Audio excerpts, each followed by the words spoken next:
Call to order this workshop for the Siloam Springs Board of Directors, August 16th, 2022, for the BURK Collins Retail Development Proposal. Philip? Thank you, Madam Mayor and Board. If you permit me to do one thing real quick so that this always gets pushed up and David and I, Director Allen and I can never see each other. So I just want to provide some background and history about how we got to where we are, and then go through what this development proposal is as far as this economic development agreement. I may refer to it as an EDA. So since 2015, staff and I have been working to try to bring new retail development to the city. In 2016, we started contracting out with Retail Attractions, Ricky Hayes, through some discussions at the chamber at the time to bring on a retail consultant. And one of the things that when I first got here, asking everybody, who is Siloam Springs? What is Siloam Springs? Well, we're a small 15,000 population city, southwest corner of, Benton County. And I quickly realized that's not who Siloam Springs is. Siloam Springs is a small retail hub for a much larger trade area. And that's the story that we started talking about, to try to get developers, commercial retailers interested in the city, trying to say, we have a trade area that's almost 50,000 in population. And today, 2016, 15,000 population, 5,500 households, median income of $48,000. But back then, that trade area was 16,500 households. It had almost 47,000 population. And that's grown over time. And those trade areas today is estimated to be 62,000 in population and 22,000 households, with an average household income of over $50,000. That's who Siloam Springs is that economic hub for that much larger trade area. The Walmart Supercenter opened in roughly 2000. Lowe's opened roughly in 2007. And other than development of some out parcels along 412, there's not really been any major new retail that's come to the city. There's been small retail here and there, there's no question about that. In 2017, we felt that we started becoming noticed by national retailers. There was a little bit of interest. We were finally on their radar, and we started hearing from various retailers that were interested, and started hearing from some commercial developers who were interested in trying to put something together. And in 2018, we had 33,000 square feet of new retail built in that area across 412 from Walmart and Lowe's. If you look at that today, it houses restaurants, it houses some service industries, and some offices. It's not new retail. It's not, there's sales tax dollars, don't get me wrong there, but it's not necessarily all new retail. Since 2016, the board's goals have included a goal to encourage new business to be located in Siloam Springs, and to increase jobs and to increase sales tax. And I spoke about the trade area, and in working with Mr. Ricky Hayes with Retail Attractions back in 2016 and 2017, we started trying to identify our trade area. And it was really just looking at some numbers that Retail Attractions could provide us and trying to figure out where people come from to Siloam Springs. Where do they come from to shop in Siloam Springs? And this map shows that. Today, 2020, these are the latest numbers I could find. Population of greater than 62,000, households greater than 22,000, median household income greater than 50,000. But what's important to note here is the total household expenditures in that trade area of over $1.4 billion. And when you look at just the retail expenditure within that trade area, taking out mortgages, taking out utility bills, it's $672 million that those households are spending on various retail items. And using those numbers that we got from retail attractions, we were able to look at what the retail clothing and clothing accessory sales were. And that trade area demand was $142 million, and just almost $54 million was the supply, which left a gap of over $90 million, meaning that those residents in that trade area, they've got to leave that trade area to go buy those clothes and clothing accessories that they want that aren't being supplied within that trade area. So that trade area, just like the city of Siloam Springs, is losing sales tax dollars to somebody else because that product, that demand isn't being met within the city or within the trade area in this case. If the city could capture 15% of that $90+ million gap, it's $280,000 annually in new sales tax. And I want you to keep that number in mind, $280,000 annually in new sales tax, if we could just capture 15% of that gap. So 2017, roughly, we created this trade area, and this is what we started talking to retailers about. This is the area of Siloam Springs. If you go to a city that's got 45,000 population, what retailers do they have? Why don't we have those retailers in Siloam Springs? We have the same trade area, but we're a small city. So we had to start telling that story. We had to change the story of who we are. Just this past year, we started buying data from a company called Placer AI. And what this slide shows is cell phone visits to the Siloam Springs Walmart Supercenter from July 2021 through June of 2022, based on a minimum of 12 visits during that year. So you can see the red dots, you had, lots of visitors. The sort of orangey dots, you're getting up to about 53 to over 1,000 visits. The lighter orange, 80 to 500 some odd visits. The green dots, 21 to 87 some odd visits in that 12 months. And then the blue dots, less than 21 visits down to 12. But that shows that we weren't that far off based on our assumption of where our trade area is. You're looking at that, and the trade area extends all the way out to south to Stillwell, Oklahoma, east to Tawnytown and beyond, north to Decatur and beyond, and west to Rose, Oklahoma, between Little Kansas and Locust Grove. People are coming to that Walmart, coming to the city to shop from that larger trade area. So over the past 5 or 6 years, staff, like I said, we started being on developers' radars. We started having conversations with developers who were interested in trying to do a retail project in the city. Retailers were telling those developers, we want to consider Siloam Springs. They're on our radar. Don can tell you, we get calls all the time saying, what's the population? What's this? What have you got going? Why would a retailer want to come here? So we honestly believed we were on the radar. And 4 or 5 years ago, we started seeing developers come to the city and have conversations about development. They were looking at property either between Walmart and Lowe's, looking at property east of Lowe's, looking at property within the curves of Highway 412.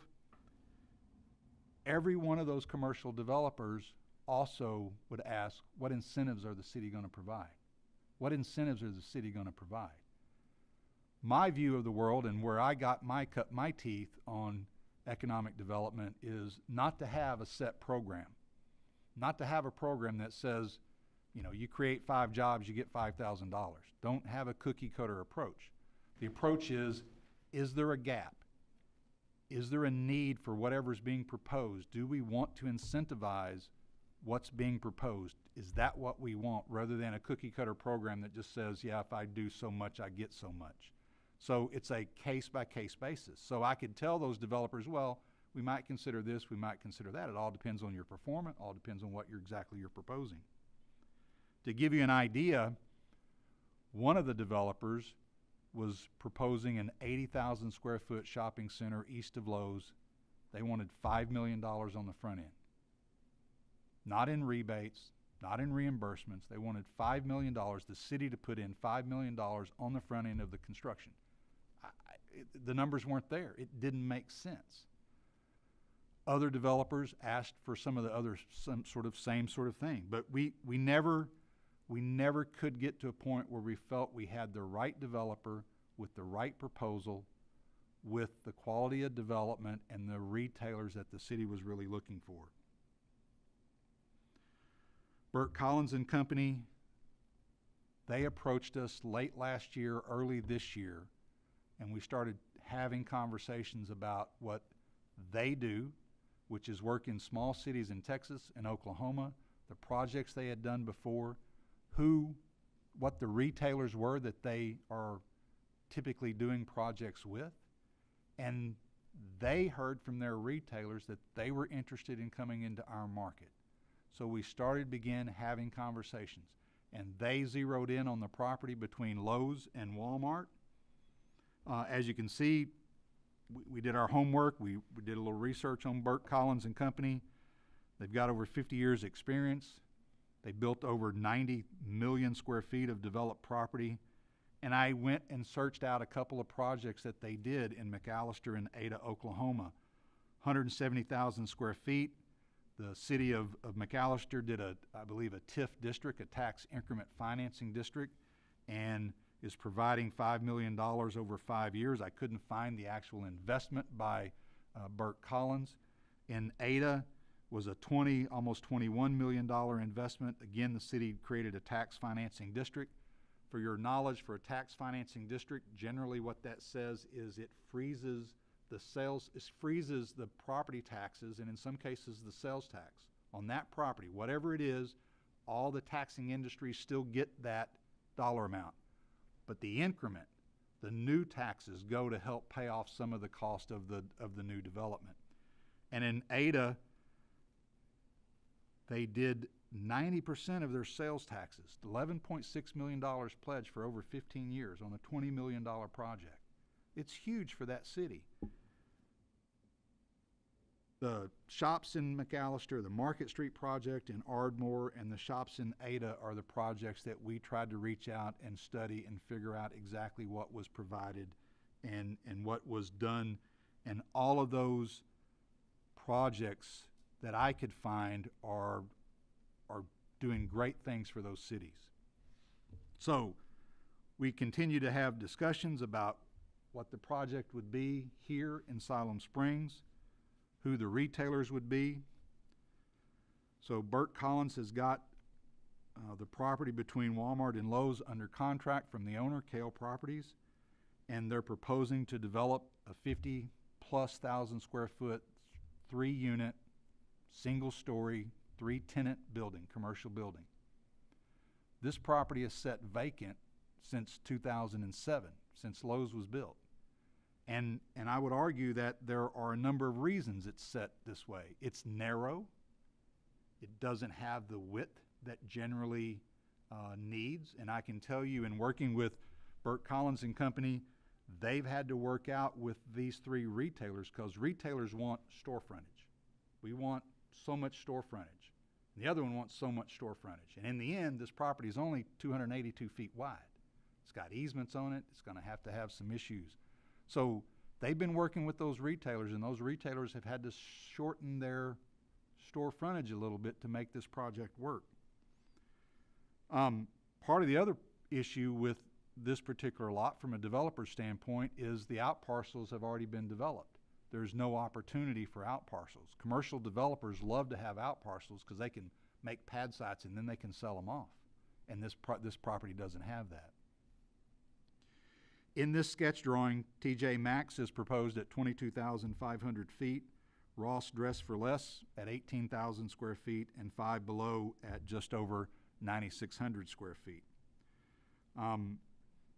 As I stated, the property is narrow, 282 feet wide. It's been difficult to get developers to look at this property. When I won't name the retailer because it's been out there on Facebook, it's been out there around the city that some new retailer was coming to the city 4 or 5 years ago. They looked at this property, it wasn't gonna fit for them. It didn't have the width. So it's been an interesting thing of trying to say, what could go here? What could go into this property? The property has easements already for cross-access between Walmart and Lowe's on the north and south side. It's ripe for development if we could find the right project. So we've been looking at the numbers and the projected sales and sales tax revenue. According to BURK Collins and according to the brokers for Ross and for TJ Maxx, they wouldn't do the deal. The retailers wouldn't do the deal if they didn't expect $6 million a year in sales, in retail sales. I did a little research on the web. I found a website, it's up on the screen. I found a website that described what the average sales per square foot for Ross was between 2024 and 2020, which was 391 square feet of retail sales, 391 sales per square foot. I took that number and said, well, let's just assume that we had that sale for Ross, 18,000 square feet, just over $7 million. I couldn't find anything on TJ Maxx, so I assumed the same number in dollars per square foot for TJ Maxx. It's a little bit bigger store. That's almost $8.8 million. And for Five Below, I found 2016 to 2020, the average retail sales per store for Five Below was $2.12 million. So I just ran those numbers and said, what would that be in projected sales, and then what would that be in the city's sales tax, 2-cent sales tax? That would be $362,000 in new sales tax per year. So then I said, well, let's assume that the brokers and the developers, let's assume their numbers. They wouldn't do the deal if they didn't expect to do $6 million. So reducing TJ Maxx and Ross to $6 million in sales per year, reducing Five Below to just a round number of $2 million sales per year, that equaled $280,000 in new sales tax. And then I said, well, I think we ought to always be conservative in our projections, so let's take 80% of that expected sales. Let's take 80% of that, which means only $4,800,000 in sales for TJ Maxx and Ross, and 1.6 for Five Below. That would equal $224,000 in new retail sales. So very conservative projection.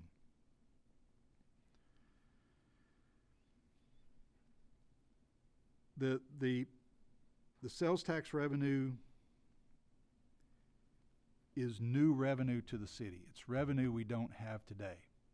There are other benefits to commercial development such as this. There's property taxes. You have in your packet a impact analysis by Catalyst Commercial, Jason Clouch, who worked on the comp plan. He projected $13,000 a year in new property tax from this development, and there's also new jobs. I estimated only about 70 jobs. According to the retailers, it's really closer to about 100 new jobs. So again, I'm trying to be a little conservative. But I took those numbers and tried to say, where would we start? If there's a gap based on the developer showing his pro forma to me, which I have reviewed the pro forma, their projected cost is just over $10 million. According to Mr. Clonch, it's more over $11 million. But if we have high construction cost, we don't have the out parcels for resale, we have at least a perceived smaller market from the retailers, which generally means they don't want to pay as much in their rent rates, that creates a gap. And the developer has investors, and the investors have a minimum return on the money that they're looking for. And we're just right at that number based on my review of the pro forma and what I understand from BURK Collins. So If we need to get to that number, that barely at that number was including some incentives by the city, and what is being requested is an incentive package of $1.5 million. Providing that incentive makes this a viable project for the developer, for the investors. So my question was, how do we get there? What do we do? How do we fill the gap? I added this slide just to provide everybody with the understanding that back in 2016, the board passed Resolution 1816, which authorized the city administrator to negotiate and offer on behalf of the city incentives to encourage new and expanded commercial, industrial, and manufacturing businesses. And those available incentives included, but were not necessarily limited to, fee waivers, rebates, reduced utility fees, tax rebates, and assistance with infrastructure. But any negotiated package had to be brought back to the city board for formal consideration. So in negotiating with the developer, the easy thing to do is to waive building permit fees. Waive those development-related fees. So we estimated what that is: development, building permits, plumbing permits, electrical permits, street fees, that whole package, $131,000. And then we started, what else can the city do to reduce that dollar amount? Well, I asked the developer, what's your cost to have your contractor extend a sewer main to the property, extend water to the building, and extend electricity to the building? $165,000. I go to staff and say, what is our out-of-pocket cost to do that? Our out-of-pocket cost is $58,000. Do we have the capacity to extend the water, extend the sewer, and extend the electric for this property if this property is to be developed? Yes. Okay. So I put that on the incentive package, because we'd be out a little bit of money on the front end, but the $58,000 that we're out on the front end reduces the overall need of incentives by $165,000, almost 3 to 1. So at that point, the number that we're chasing is just over $1.2 million. So looking at what we do, how do we provide that? Well, in my staff report, I mentioned the Jobs Act from 2017 that allows city to invest in economic development projects, anything from retail to manufacturing to warehousing, which means you could cut a check for $1.2 million, pay the developer, let them go build it, wait and see what happens. I don't recommend that. So my idea was to find a way to use the new sales tax dollars that's been created by the development, to use that to help offset the gap. Let the developer put the money up front and reimburse the developer a portion of that sales tax. So I used the $224,000 conservative estimate for the sales tax to be generated. I asked you earlier to keep the $280,000 in your head, and that was the number that the expected brokers and developer are expecting, right? That if they do $6 million each and Five Below does $2 million, that's $280,000 in new sales tax. That's that 15% of that $90 million gap within the trade area, which I thought was pretty interesting that the numbers came out the same. So the table that you have up here is using that $224,000 in annual sales tax. If the city were to reimburse the developer the 1.2, at the end of 10 years, into 7 years, the developer gets the 1.2. At the end of 10 years, the city's got over $1 million in new sales tax. If the project generates the anticipated sales by the brokers and by the developers, that $280,000 in annual sales tax would yield the city almost $1.6 million in new sales tax after 10 years.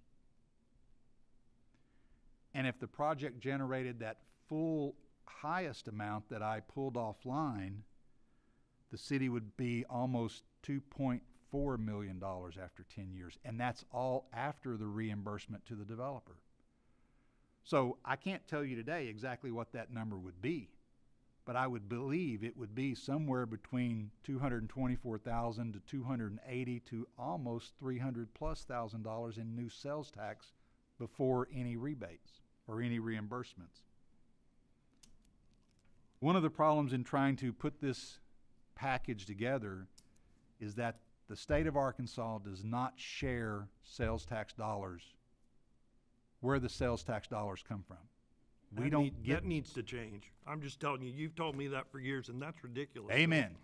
We've got to lobby our state that's. I will tell you, I am working with AML. We have digress for just a minute. We have found a provision in the state law that says something to the effect that Department of Finance can enter into an agreement with the city and give the sales tax generation for retailers to the city for purposes of going after collections, to legally enforce collections, right? And I just found this out about 2 weeks ago. So I'm working with Mr. Wilkerson to say, if we could add a provision to that to say the same thing, that retailers are subject to an economic development agreement, they ought to give us that data, because then we could see the actual numbers, right? So Director Allen, you're preaching to the choir on that. It's been my mantra since coming back to Arkansas. Oklahoma, these guys do developments in Oklahoma. Oklahoma collects the money, but they give the data to the state. In the state that I used to work in, the local sales tax was paid directly to the city, so I couldn't see it, but the city administrator at that time and the finance clerk could see it, right? But you're exactly right. It needs to change. So how do we craft something like this? What I thought the best way to do, and I've seen it in Arkansas once before in the city of Conway, was to create a sales tax base and look at sales tax over that base on an annual basis, right? So the reimbursement amount that is in this slide is based on a sales tax base of $10,992,873. That is taking the 2021 sales tax of just over $10.5 million, talking to finance, saying what's the average increase for the last 4 to 5 years? 4%. Okay, add 4% to that. That takes us to the 10.99 million. So that's our base. So, Mr. Developer, if we can't track exactly what the number is that's generated, but if we're going to share, if we're going to reimburse some portion of the sales tax, let's talk about reimbursing an amount above the base. Okay? So what you see there is a proposal to reimburse the developer the first $190,400 over and above that annual base of $10.99 million for years 1 through 3. Or another way of looking at it is 85% of the $224,000 that's estimated in sales tax. And then in years 4, 5, and 6, it drops to 80%, $179,000. And then in year 7, it's the catch-up year. It's maxed out at $94,000 some odd dollars to get to that $1.2 million. And I'm rounding up or down depending on the situation. The point of this is we have to make the base. And if we make the base in, let's say the first year would be 2024, if we make the base and we make $250,000 more in sales tax over and above that base, the developer gets $190,000. If we only make $150,000 above that base, the developer gets the $150,000. If we don't make the base, the developer doesn't get anything.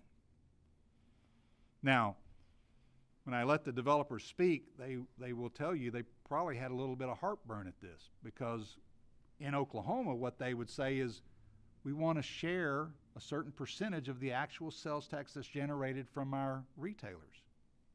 We can't track that. We can't get that data. So there's risk to the developer. If we don't make the base, they don't get any reimbursement for that year. So that's the gist of this proposal as far as the economic development idea.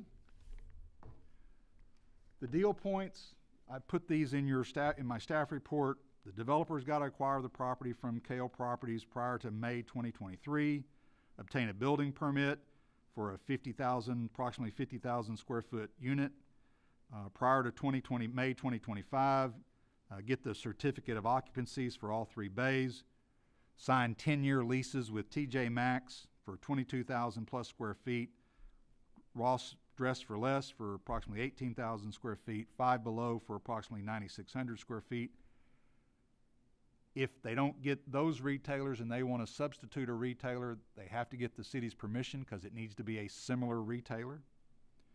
The city waive the building permit related fees, extend sewer and water and electric, annually reimburse the developer 85% of the projected $224,000 for years 1 through 3. It's capped at $190,400.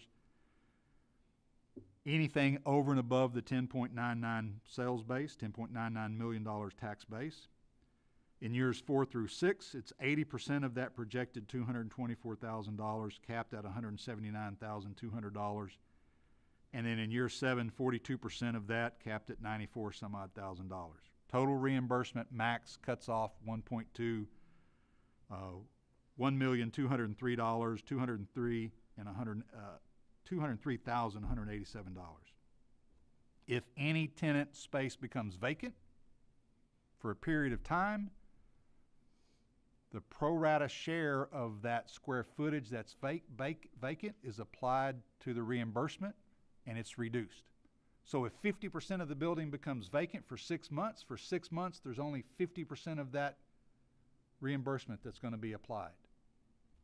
If the developer brings in a new retailer and it's not similar to the existing retailers, we're not going to count it. It's got to be a similar use. We all got to be in agreement as it relates to that. There are a number of benefits. I've already talked about it. Increased sales tax revenue, which has been an issue for some time, trying to find new sales tax to bring to this city. Reduce the sales tax leakage, increase property tax revenue, create new jobs. And the one that I truly, truly believe, if we get new national retailers in our community, we're going to see other national retailers that have an interest to being here. I mentioned one that I didn't name. You all know it's been spoken around in the internet for years and years. It's going to happen if this deal happens. I wished I could say definitively and put my paycheck on the line, but I've seen it. I know it. The last few things I wanted to show you, Placer AI is an amazing piece of software that we've gotten. And I asked Don to do some research. So I can't get the one thing I don't like about it, I can't get new data, but November 8th through November 14th, 2021, in the Fort Smith, Fayetteville, Springdale, Rogers, Arkansas market, TJ Maxx was number 2 on the most visited department store. Number 2. In that same time period, in Tulsa, it was number 1 on the most visited department store. Ross Dress for Less in the Fayetteville, Fort Smith, Rogers area, in that same time period, Ross Dress for Less was number 4. And in Tulsa, it was number 1 on retail clothing stores. Now, why these two aren't on the same list, I can't answer that. But these are major clothing retailers. So if you have any questions for me, I'd be happy to try to answer it. If not, I'd like to ask Jimmy Cox with BURK Collins to step up to the podium to give you a little bit of background about their company. Steve Harriman with BURK Collins will give you some idea about the retailers.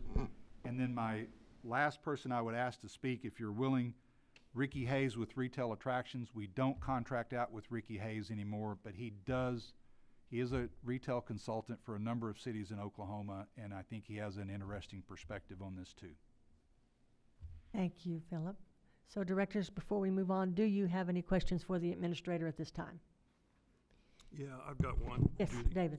Mayor, Philip, can you better explain for those watching and for any of us that have questions, the $1.5 million is not just a check written to do that. This is actually incentivizing simply a matter of not taking expected tax revenue over a period of time, right? That is correct. It's not like we're writing a check for $1.5 million. No, sir. I It is just not wanna make money that sure. we have Yeah. today. Yeah. It's money that we don't have and won't have if this deal doesn't go through. Yeah, but instead of taking the full tax revenue, we're piecing it out yearly to take less. Yes. That's where the $1.5 million comes from. Yes, sir. Yeah. I And just it's want to actually, make sure that's clear for anybody watching that. and the dollar amount in this, the cash amount, let's call it, is really 1.2. We're Right. reducing the permit fees. We're putting some dollars in the ground, $58,000 for infrastructure to get that 1.5 down to 1.2.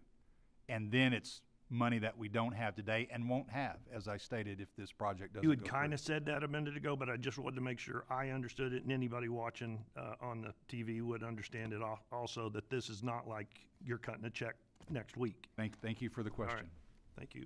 Thank you, David. Anyone else? Then, Mr. Cox, you have the floor, and if you would please, sir, raise the mic so that you are speaking into that since this is being recorded. Can you hear me? Yes, thank you. Thank you. Well, thank you guys very much for allowing us to come talk to you tonight.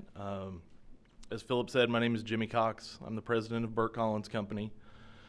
We're a 52-year-old third-generation company. I'm one of BURK's grandsons by marriage. And for 52 years, we have specialized in retail development. We have done residential, industrial, medical office as well, but retail is the bulk of our business, probably about 90%. And over those 52 years, we have cultivated relationships with the retailers that are very near and dear. And a large part of that, as Philip mentioned, is we have found a niche market working in what we call regional hubs. So Philip mentioned projects in Ardmore, Oklahoma. He mentioned McAllister, Oklahoma. Siloam Springs is very similar. You guys are halfway between two big markets. You have Fayetteville, Bentonville, Rogers to your east. You have Tulsa to your west. The advantage that you have is that within your trade area, people will come and shop in your market because they don't want to deal with the traffic. They don't want to deal with the headaches of those large markets. And the retailers truly see that. The difference is when we come into this market, the retailer is going to pay $2, $3, $4 less per square foot in rent than they can in a Dallas-Fort Worth or a Tulsa. Costs the same for us to build the building, but so we've got to fill the gap somewhere. And you guys are very wise, so credit to the board and Philip. Don't write a developer a check before they perform, ever. We would never ask you to. What we ask is simply that we can share in what we bring in to help fill the gap to make it a feasible project. We've done this for a very long time. We've done it for 52 years. I have with me tonight Danny Hooper, who's our Executive Vice President of Construction. He's been with BURK Collins for over 20 years and has built about half of the retail square footage that we've done in that 20 years. So we've got a good feel for this. I think our budget's probably better than Jason Claunch's. But when we go to communities like yours, we look to invest, we look to do multiple projects. We want to bring value to the community and be a good neighbor. And generating sales tax revenue, if you talk to Ardmore, Oklahoma, where we have done business since 2005, we've done multiple tax incentives with them that have paid off, and it allows the city to take those sales tax revenues and reinvest in the city. And so that's really what we want to do. With that end goal in mind, you know, we would love to get this project going. We do have a second track under contract currently with several other national retailers that we're in our investigation stage on that land, but we see the same thing possible in this market, and we certainly hope you can help us with that to get these going. So with that, I'll turn it over to Steve Harriman. He has really been our point man. He's our Executive Vice President of Leasing and Finance, and he can talk a little more about how we got to this specific project. Thank you, Mr. Cox.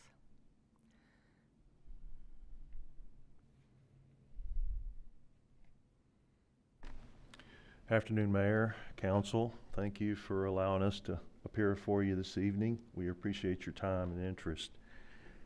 Again, my name is Steve Harriman, and I think what Jimmy and suggested that I share with you this evening is somewhat of a overview of how the retail tenants operate. I've had quite a bit of experience over the years and have knew Mr. Collins for 42 years. Matter of fact, his last meetings that he had before his passing were here in Siloam Springs, and on January 27th, and he passed shortly after that. So we're trying to take his legacy forward. He has developed quite a rapport with the retail community, as Jimmy alluded to. He used a lot of common sense, I guess more than anything else, and intuition in working with these retailers, because he kind of took it upon himself. Fortunately, we have a lot of software programs that are available to us, which Placer's one of them that Philip alluded to. But he kind of went on gut and went on intuition and developed these trade areas, and Ardmore was a good example of that. And he ended up, we've done now 4 projects in Ardmore, Oklahoma. And most of those had incentive packages with them as well. But the retailers today, to kind of give you a description of them, they operate with algorithms. They operate. One of the most common phrases they use is whether the deal hurdles or not. And all of those demographic information and items that they put in all their computers come out with a number, and it's based on the most recent information that's available in communities such as yourself. A couple of years ago, partially spawned by the pandemic, you had a store like Burlington, and I know all of you have seen and visited before, and they would have a 70 or 80,000 square foot store. Well, they determined that they could not open up enough stores so that they could satisfy their stockholders. So they came up with a new plan to downsize. And that's what we've seen through a number of these, certainly apparel stores and others that are straight retailers, what we call straight retailers. And therefore now they're building stores 25,000 feet, and that's what's allowed them to operate in these markets that we call secondary markets, tertiary markets. And those stores, as we've thrown out a lot of numbers this evening already, the 5.5, 6 million, that's usually a pretty good hurdle number on a trade area that's been defined such as Siloam Springs, the Siloam Springs greater market. So the problem is that you have to monitor them constantly. You have to stay in touch with the real estate people. They have a different real estate site locator in Oklahoma than what they have in Arkansas. They have a different exclusive broker for them. And you stay in touch with these folks and know what they're thinking. So many times they're just cool on the market that we expose them to. And then all at once they get warm and something happens and their computers start to talk to them and tell them that this is a market we need to focus on more. And that's what's happened here. We had one store, repeatedly we have developed, all 3 of the stores we're talking about this evening are stores that we have done deals with, we've negotiated leases with, and we're able to use that same lease form and try to expedite things and move things quickly. So they have Five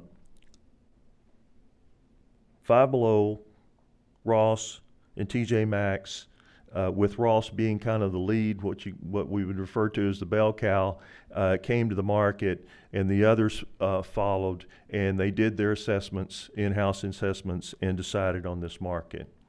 And that's where we are today. Like I said, we've done deals with these folks before, and I can tell you that their leases are 90 to 95, each one of their leases are 90 to 95% complete at this point, and they're 40, 45-page leases. The only thing that we're waiting on is if we can come across with a program like we're speaking to this evening that would help us out. You say, well, why are we here today? One is we do have costs that exceed what has been typical. We've all heard about the cost factors, and the tenants, even though they have pretty much exhibited that they will pay a little bit more, they're not paying enough rent to award us with the type of yield that's necessary to attract investors and basically to make it worthwhile for us to do the deal. And that's the reason we're here today. So you've got the cost, you've got the fact that it is a small market that we're trying to prove up, and that has gone real well so far. And then we have the fact that we don't have any out parcels, which Philip did address earlier as well. Those were gone. And those are usually a pretty good tool to allow you to be able to build the larger anchor tenants or junior anchor tenants that are back behind. So that's basically the reason we're here today. I will tell you that it's taken quite a while to get to this point. It's even though we have a going relationship with these three tenants, it takes 6 months, 9 months to work these things out. And it's been a pleasure to work with. I congratulate you for your staff. Philip, Don, Justin, they've all been a pleasure to work with. The main thing is they're accessible, and their debate is one that is positive. And I think that's very helpful to us as well. Like I said, we have the leases ready to sign. I will tell you that we have also received financing from one of your local banks, approval, and we're ready to move forward in that regard as well. Like Jimmy said, we like to do several deals in the same market. I kind of call it the cotton gin effect. If you can make it happen in one area, and fortunately the activity that we generated here is leading to other apparel stores and other straight retailers, shoe stores that have expressed interest in the next deal that we'd like to do here. So with that, I would allow you to ask questions if you have any questions of me at this point. If not, I will turn it over to Ricky Hayes and be available for you to call me back up if you wish. Thank you. Directors, at this time, do you have any questions, or would you like to hear from Mr. Hayes? I would say then they are ready to listen to Mr. Hayes. Thank you, Mr. Harriman. Mayor and Council, thank you very much for the opportunity. I want to be very brief, but our company, as Philip alluded to earlier, had the privilege of working in Siloam for 5 years. And I promised Philip when we started that one of the things we would do is take the presumption from the national retailers that Siloam was a part of what they called Northwest Arkansas, Springdale, Fayetteville, Rogers, the whole big Northwest Arkansas conglomerate. And I have fought since day one to prove that this market was a standalone market. I'm sorry, I get excited. I want to say first that I've worked in over 500 cities in 39 states recruiting retail. 99% of the retail product we've been able to facilitate has public money as a part of the package. I would also, I want to say something just for the council's benefit and for those watching. I've met 500 city managers, and I can tell you that the gene pool for city managers is not that deep. And you have one of the finest, smartest, and business-minded city managers I've ever worked with. And for a guy who fired me, who has the gall to call me and say, would you drive an hour and a half and come over and support a project? I said, yes, sir. And I did that because Philip and I remain friends, even though I don't work for him anymore. I have that much respect for him. And Don Clark, superlative work, top line professional. And you don't find that in every city. And so as we've traveled around the country, you meet these developers. I've known BURK, I know all these guys, Mr. Harriman, Danny, and Jimmy, and I knew BURK and I know Jean, BURK's wife. And they do good projects, and I would tell you, again, very, very confidently, that the 3 tenants that are proposed in this package are the 3 power tenants right now in small market development, because if you don't, and you can look at me, I'm not the sharpest dressed guy in the world, but my wife will drag me to TJ Maxx every week and a half because she knows that the merchandise and inventory changes. And it's one thing to go to Dillard's and pay $65 for a polo dress shirt, and it's so much of an exciting experience to go buy that same shirt for $20 at TJ Maxx. That's where they get their sales potential. And let me tell you what's going to happen. You're going to have folks from Northwest Arkansas, as they drive through your town, stopping at your TJ Maxx when they've got them as well. They'll stop here and see what the inventory looks like and spend money here. So I just wanted to say that one of the things that we did here when we worked was, and Philip, this is kind of our model. Retailers don't build buildings. Retailers sell soft goods and whatever product. Academy sells sporting goods. TJ Maxx sells goods for your home and clothing. They don't build buildings. They depend on these guys to do them. And having worked with BURK all over, I've worked with them in Texas, worked with them in Oklahoma, and now in Arkansas. Their quality, they know the tenants, and you've got a good team here to make this happen. And I would tell you, in Owasso, where I cut my teeth on retail, if you know where Owasso is, we're a suburb of Tulsa on the north side of the city, out by the airport. When I got to Owasso in 2000, there were 13,000 people there. Now there are 48,000 people in Owasso, and we've got every retailer in the country in our city. And every one of those retail projects had an incentive package, just like Mr. Philip Patterson presented to you tonight, where the deal itself created the incentive. It wasn't pulling from a budgeted line item. The deal produces the incentive. And so, in my way of thinking, that's a no-brainer. And I would implore you to give serious consideration to this. And I appreciate the opportunity to come and support not only the Collins Company, but your city manager and Don, because they do great work. Thank you very much. Thank you, Mr. Hayes. I appreciate that. So, directors, any questions for our administrator or any of these gentlemen at this time? Yes, David. Philip, on the report we got, the economic development report, that was not created by BURK Collins, right? That was created by Catalyst. Yes, is that right? that is correct. And how did we get hold of Catalyst? I had to. The state law requires. I stated in my staff report, the state law requires the board to review a economic development, or excuse me, a fiscal impact analysis before you invest in an economic development project. So I tried to find. The state law goes into this long drawn-out description of what has to happen. It either has to be a university or it has to be a company that has the appropriate nationally recognized software. I spoke to the U of A Business School. They told me they didn't have the time, they didn't have the staff. They recommended I reach out to a company in the Northeast United States. I reached out to that company. They gave me a price of $100,000 to do the study.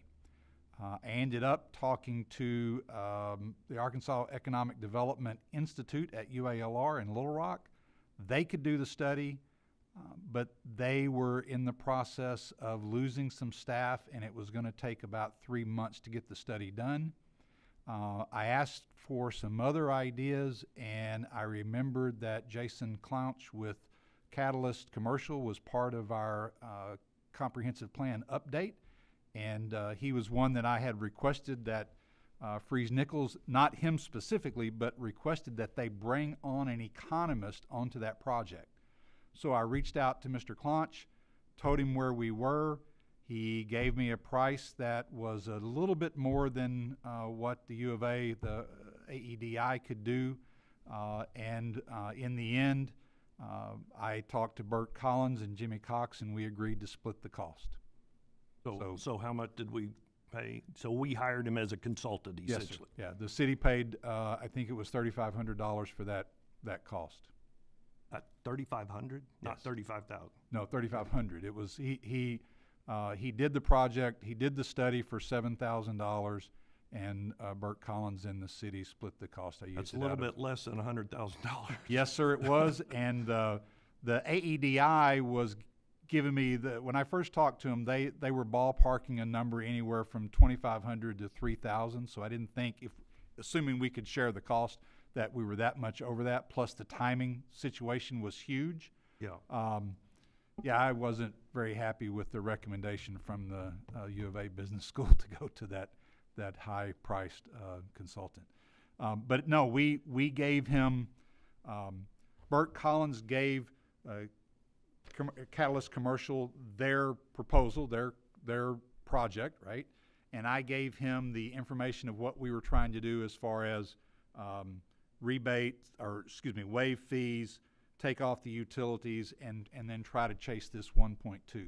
So if you read that analysis, it's more in depth because it talks about the benefits of just the construction, right? I mean, there's a benefit to having any construction because contractors eat lunch here and they do those things. But what was really important, I think, was to look at not only our estimate of sales tax, but have him do his own estimate and look at also the property tax stuff. I mean, we know property tax is based on 20% of the appraised value, but that's about as far as I could go on that issue. I was just curious what we spent and how we got hold of them, but it was well done. Thank you. Yes, sir. Any other questions or comments at this time?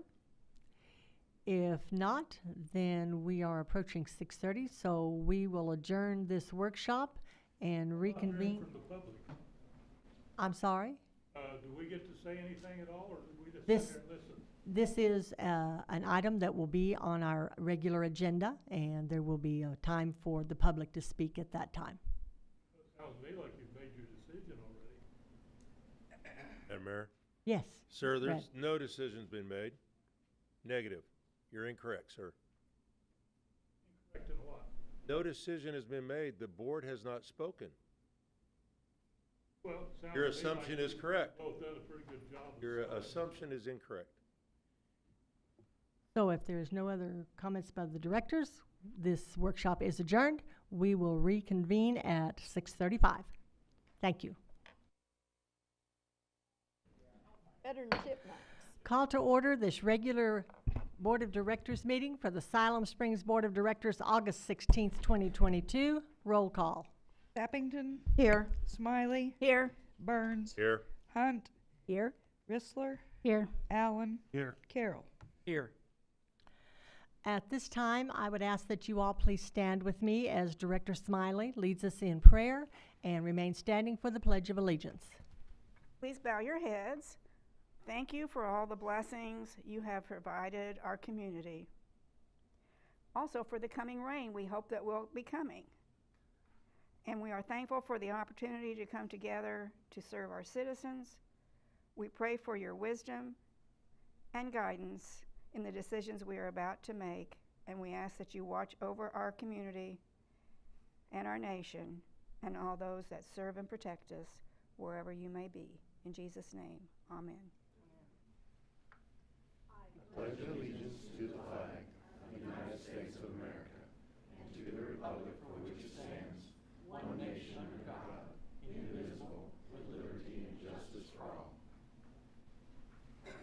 Thank you. You may be seated. And at this time, I would like to ask that anyone that has an electronic device, please silence that. And thank you. At this time, it is time for public input. I would ask if there is anyone here that would like to speak to any item that is not on our regular agenda. There is not. Is there anyone here that would like to speak to an item that is on our consent agenda? There being none, we will move on. Madam Mayor? Yes, I'm sorry, David. May I ask that we consider moving the number 3 presentation of our police officers up on the agenda so that we can get that done? Is that possible? Sure, certainly we can do They're that. here with their families, and I don't think they want to sit for all the other stuff we got. I don't think that's a problem at all. So with that in mind, we will move to our presentations for the introduction of new police officers. And Chief, you have the floor.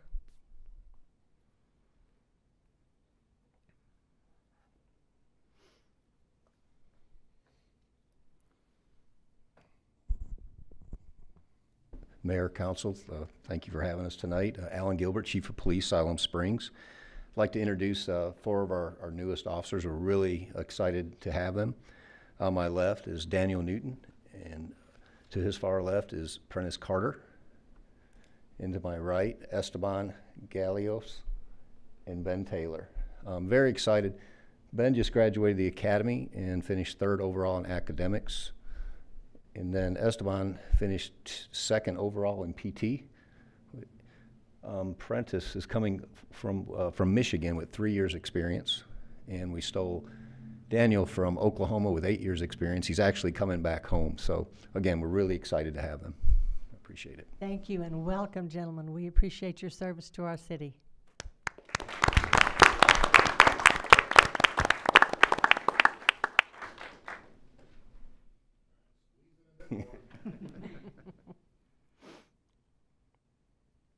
Mayor, Officer Ben is a lifelong Siloam boy. I shouldn't say Siloam boy, but he was a boy on my baseball team when he was about half that size. So He really is coming home then, isn't he? Yeah. He is Well, he's a hometown guy. So I'm really proud of him.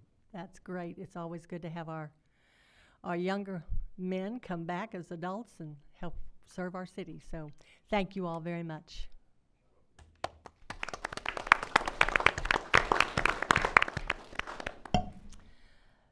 So at this time, then, we will move to the consent agenda, and thank you for that, David. That was good. First is item A, workshop minutes, August 2, 2022. Item B, regular meeting minutes, August 2nd, 2022. C, first renewal of the City Lake Water Use Agreement, Southwestern Electric Power Company. D, landowner agreement, Illinois River Watershed Partnership, for the Kayak Park Conservation Plan, $102,000.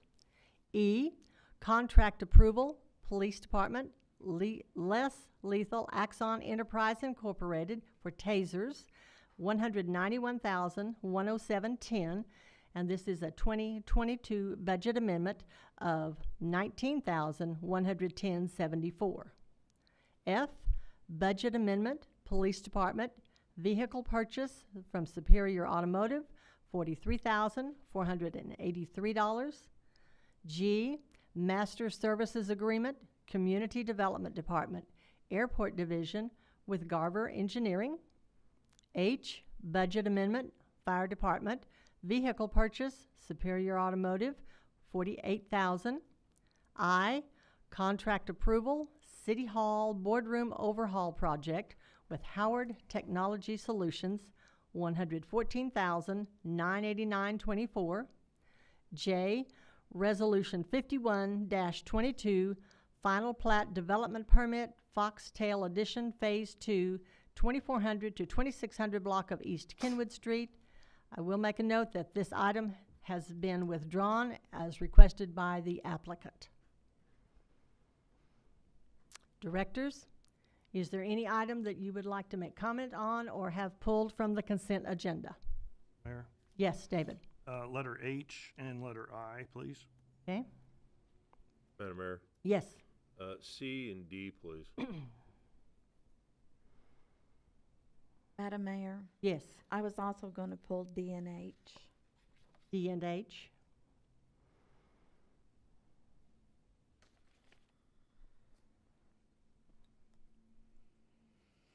Okay, anyone else? If not, then I would ask for a motion to approve the consent agenda with items C, D, H, and I removed. So moved? Second? We have a motion and a second. Roll call. Smiley, Yes. Burns, Yes. Hunt, Yes. Rissler, Yes. Allen, Yes. Carroll, Yes. Sappington. Yes. Motion is approved. So we will address these in order, in alphabetical order, starting with item C, which Brad and Marla, you have both requested that. So Brad, we will start with you. If you have questions for this, Madam Mayor, I'll let Marla go first. I don't That's- want to be redundant. that's fine. I wasn't pulling C, I was pulling D. Okay, and H. all right. So Looks like I'm the only one on you're Charlie. it. I got Mhm. it. For the city administrator, so as I'm reading there, I just need for my simple mind, what is our dollars annually from the SOEPCO sales of water, and where does that money go? The money goes into general fund. It would range anywhere on average between the last few years between $75,000 to possibly $125,000. In previous years, it was more, but they're not buying as much water from us as they did many, many years ago. I guess the reason I bring this up, and it may be the only opportunity, but I'm kind of planting a seed. I see City Lake. I was just out there, actually yesterday evening, and I see the usage that's occurring out there, but I also see the maintenance on a plan that we adopted many years ago, and it was partly drafted by a fellow board member, by Amy. If you remember, they did a study out there, and I would like to see specifically that we earmark that money to finish off the study for City Lake. And I don't think we ever finished that project. In fact, I know we didn't. We probably got 85% done, and it needs to be finished off based on that study that we adopted several years ago, and I know it's on file. So I would request or just mention that those monies there need to continue to help finish developing City Lake. Thank you. thank you, Brad. Anyone else? Can I just ask Brad? Yes. When was that study? Yeah, I knew that would come in my brain. Amy Smith was on the board. You know, she went out, but she does a lot of biology work for private companies now. And Joe Woolbright was in on that study. So it would have been Amy's. Yeah, so it'd have Term. been 2017, 2018, Okay, somewhere along in there. Ballpark, yeah. But it was something brought up in the boardroom and, Yes, and we've discussed. used most of that plan. We just never finished it. Okay. I think Don maybe has some information that he can Okay. share with us. Don Clark, Community Development Director. What you're speaking to is the conservation plan that was worked on. It was after Director Smith was off the board, and it was presented and kind of adopted, if you will, or presented, so to speak, to the board in 2019. Thank you. Thank you, Don. Anyone else? If not, then do I have a motion to approve item C, first renewal of the City Lake Water Use Agreement? So moved? Second. We have a motion and a second. Roll call. Burns, Yes. Hunt, Yes. Rissler, Yes. Allen, Yes. Carroll, Yes. Sappington, Yes. Smiley. Yes. Motion is approved.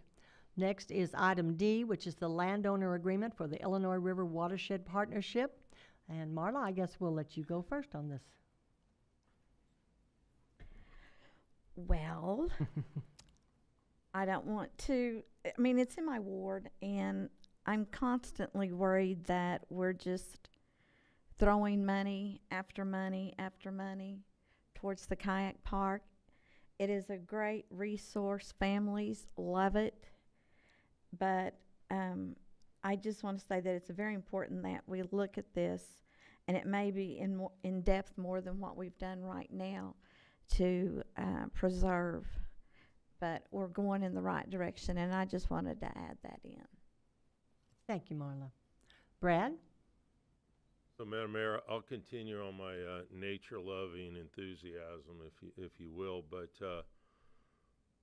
as I read through this study and observed this particular area and actively participated in the concept of it as a city employee, and it's a great asset not only for the public but regionally. The fire department has been able to use it as a training facility, and so we used to have to travel some distance for this kind of training, and if you watch any of their posts, the fire department is using this as a regional training site.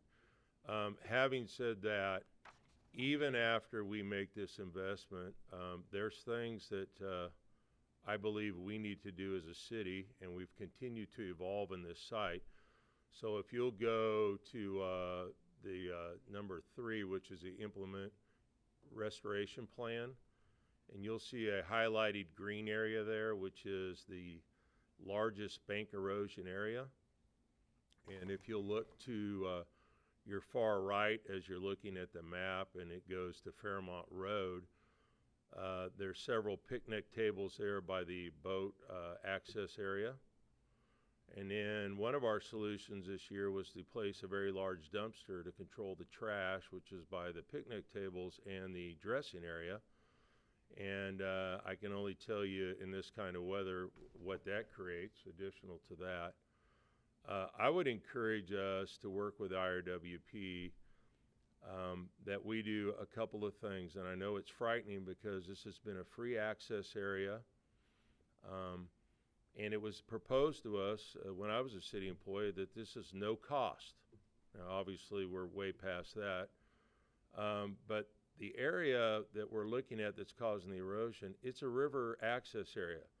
It's where kids and boaters walk down and get into the river. What we've created, and what Mother Nature doesn't like, we've created this as if it's a resort, and we set up tents. There's no charcoal barbecue coming in frequently, but there's large barbecues coming in. And the riverbank, because it's shaded, becomes a picnic area. And even after the restoration project, as you read through there, it talks about fencing, which will be the city's responsibility, which means we have to control access to that area because we can't have that much foot traffic because things don't grow when you walk on it. And in essence, this has become a sidewalk. I would strongly encourage us to look at moving picnics and things of that nature to the west. And if you look at the parking lot, and if you look up to the top of the page, there's a large green grass area, and we own that. And it also has an access walk ramp that accesses the river. And I believe that's where you need to move. If you want people to picnic, set up the big cabanas and the umbrellas and all that sort of stuff, it needs to be moved out there. And then the kids and everybody still have access to the river. The only difference is that their food intake and trash is moved away from the river. And your parents always told you don't get in the water 30 minutes after you swim, but yet we've created an area that you eat and immediately get in the water, and it's a safety issue. But more importantly, we'll never solve the problem with the continued erosion, even after we sink money into it. So that's going to be real popular with the city. This is a more popular one. This area is basically the aquatic center, but on the Illinois River. That's what it is. And I know we didn't want to do it, but it's going to happen at WOCA. WOCA is going to charge $10 a car. They're also going to do some other things that create revenue. We have to, going into next season, and I'm talking the busy months, and we know what they are. City staff knows exactly what they are. There's going to have to be some sort of tenant down there, and there needs to be a charge per car. And that means some people will be denied access to the river, and that is 100% correct. And there's no other way about it. That is the longevity of this site. It will appease the neighbors that Director Sappington had to deal with earlier this year. And that's the solution for that. So that has to occur, and we have approval. My understanding is from the foundation to do that. As a board member, I just would encourage city staff to bring that in front of the board in 2023 and work on some implemented changes there. And thirdly, my last role, I promise, Philip, is that we need to make a proactive stance on styrofoam and glass. There can be no styrofoam or glass on that park site. Styrofoam does not go away. That is upstream from our water intake source. And as much as I'm a supporter of what's happening downstream, we all live upstream, and if we don't protect the water upstream, then we're not doing our due diligence. And I bring all those to the table tonight because I feel like it's the only format we have to really address it. But most importantly, it's a great project. We've learned a lot of lessons. A lot of entities have learned lessons from this job site or from this access site. And I think it's time in 2023 that we have to get really proactive, and we have to protect this site so that, like anything else, generations to come, we can all go down there and enjoy it. If not, boards in the future will continue to address the problem that we're looking to address right now. And those are the realities of the kayak park, and I would just encourage us to consider that input. Thank you. Madam Mayor? Thank you. Yes, David.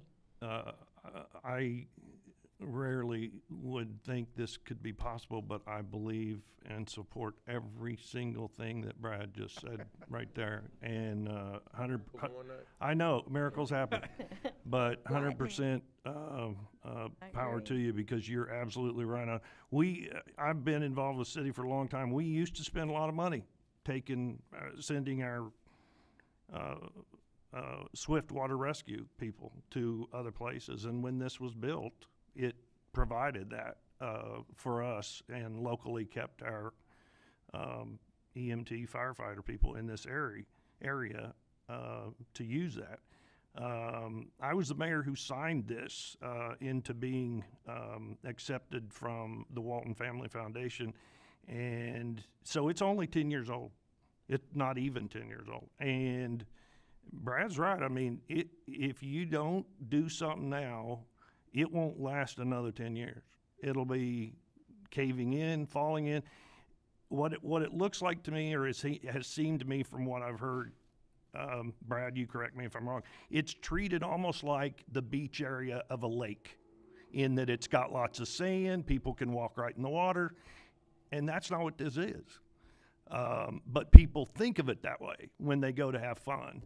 And because it is an ongoing ecosystem with moving water, that bank is going to just go away if we don't do something. And I 100% support get rid of, Sonic's not going to like it, but Sonic puts all their drinks in styrofoam cups. But that's something, you're right, never goes away.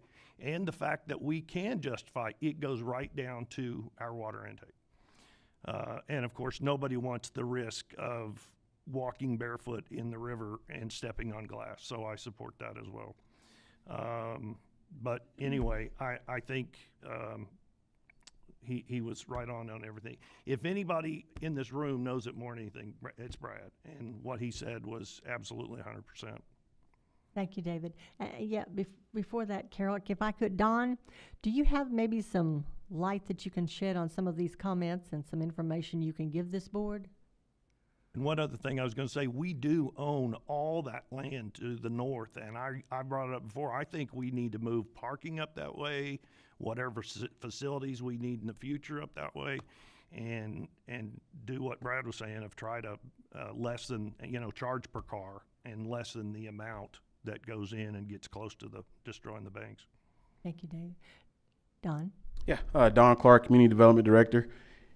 You're so right. This park is being loved to death. And so we are looking at ways to try to mitigate that during what we would identify as the busy season. Is really 120 days where it's overwhelmed. And so we started this conversation a little bit over a year ago of what does that look like, worked with RWP, some experts on how do we keep from losing the bank and, like you said, let it fall in on itself. There are a number of different things that we can do. We've heard a lot of different ideas, honestly, and I'm not trying to, hope this doesn't sound rude, we're not dealing with the same clientele at this park during that 120 days that we would somebody who goes to the National Park or the Grand Tetons. So pack it in, pack it out is just foreign to them. And so you alluded to it, we actually had to put a dumpster down there because of the amount of trash that we were hauling out every weekend. It took our park staff 6 hours on average to pull out the trash. And so we're looking to address all those issues, and this is the first step in that direction. I think we feel we have support of the board. Philip is aware of that, and so we are continuing those conversations with those partners, RWP, the Walton Family Foundation, to get us to where we need to be. You know, it was designed and built as a kayak park, and for the majority of the year, it acts as a kayak park. But for these 120 days, it's a popular swimming hole, and so we have to try to figure out the best way to manage that and protect the property. And that's what this is doing, and this is the first step in that direction. Well, it is city-owned property. It is a resource that is valuable. It's a natural resource. Absolutely. And we can't worry about hurting the public's feelings on something like this because these kind of things can go away and you can't bring them back. Yeah, I think we're doing it with the safety of the public in mind and also respecting the public space. Thank you, Don. Carol, you had a comment? I just have a question, and I'm not just really familiar with the details that are going to take place, but is this something that we're going to have to do on a regular basis to restore and keep that bank from eroding or not? I think if we, from what I understand in talking and working with people who deal with this quite a bit, if we remove a lot of the foot traffic, it wouldn't create the compaction and different things that happen in the area, exposing the roots, the root ball and the trees that put them in peril, that allow us to, that set the environment to lose the bank. So this is what we're doing, and the fencing that I think Brad spoke to is that you kind of see them sometime along the beaches where they say stay out of this area.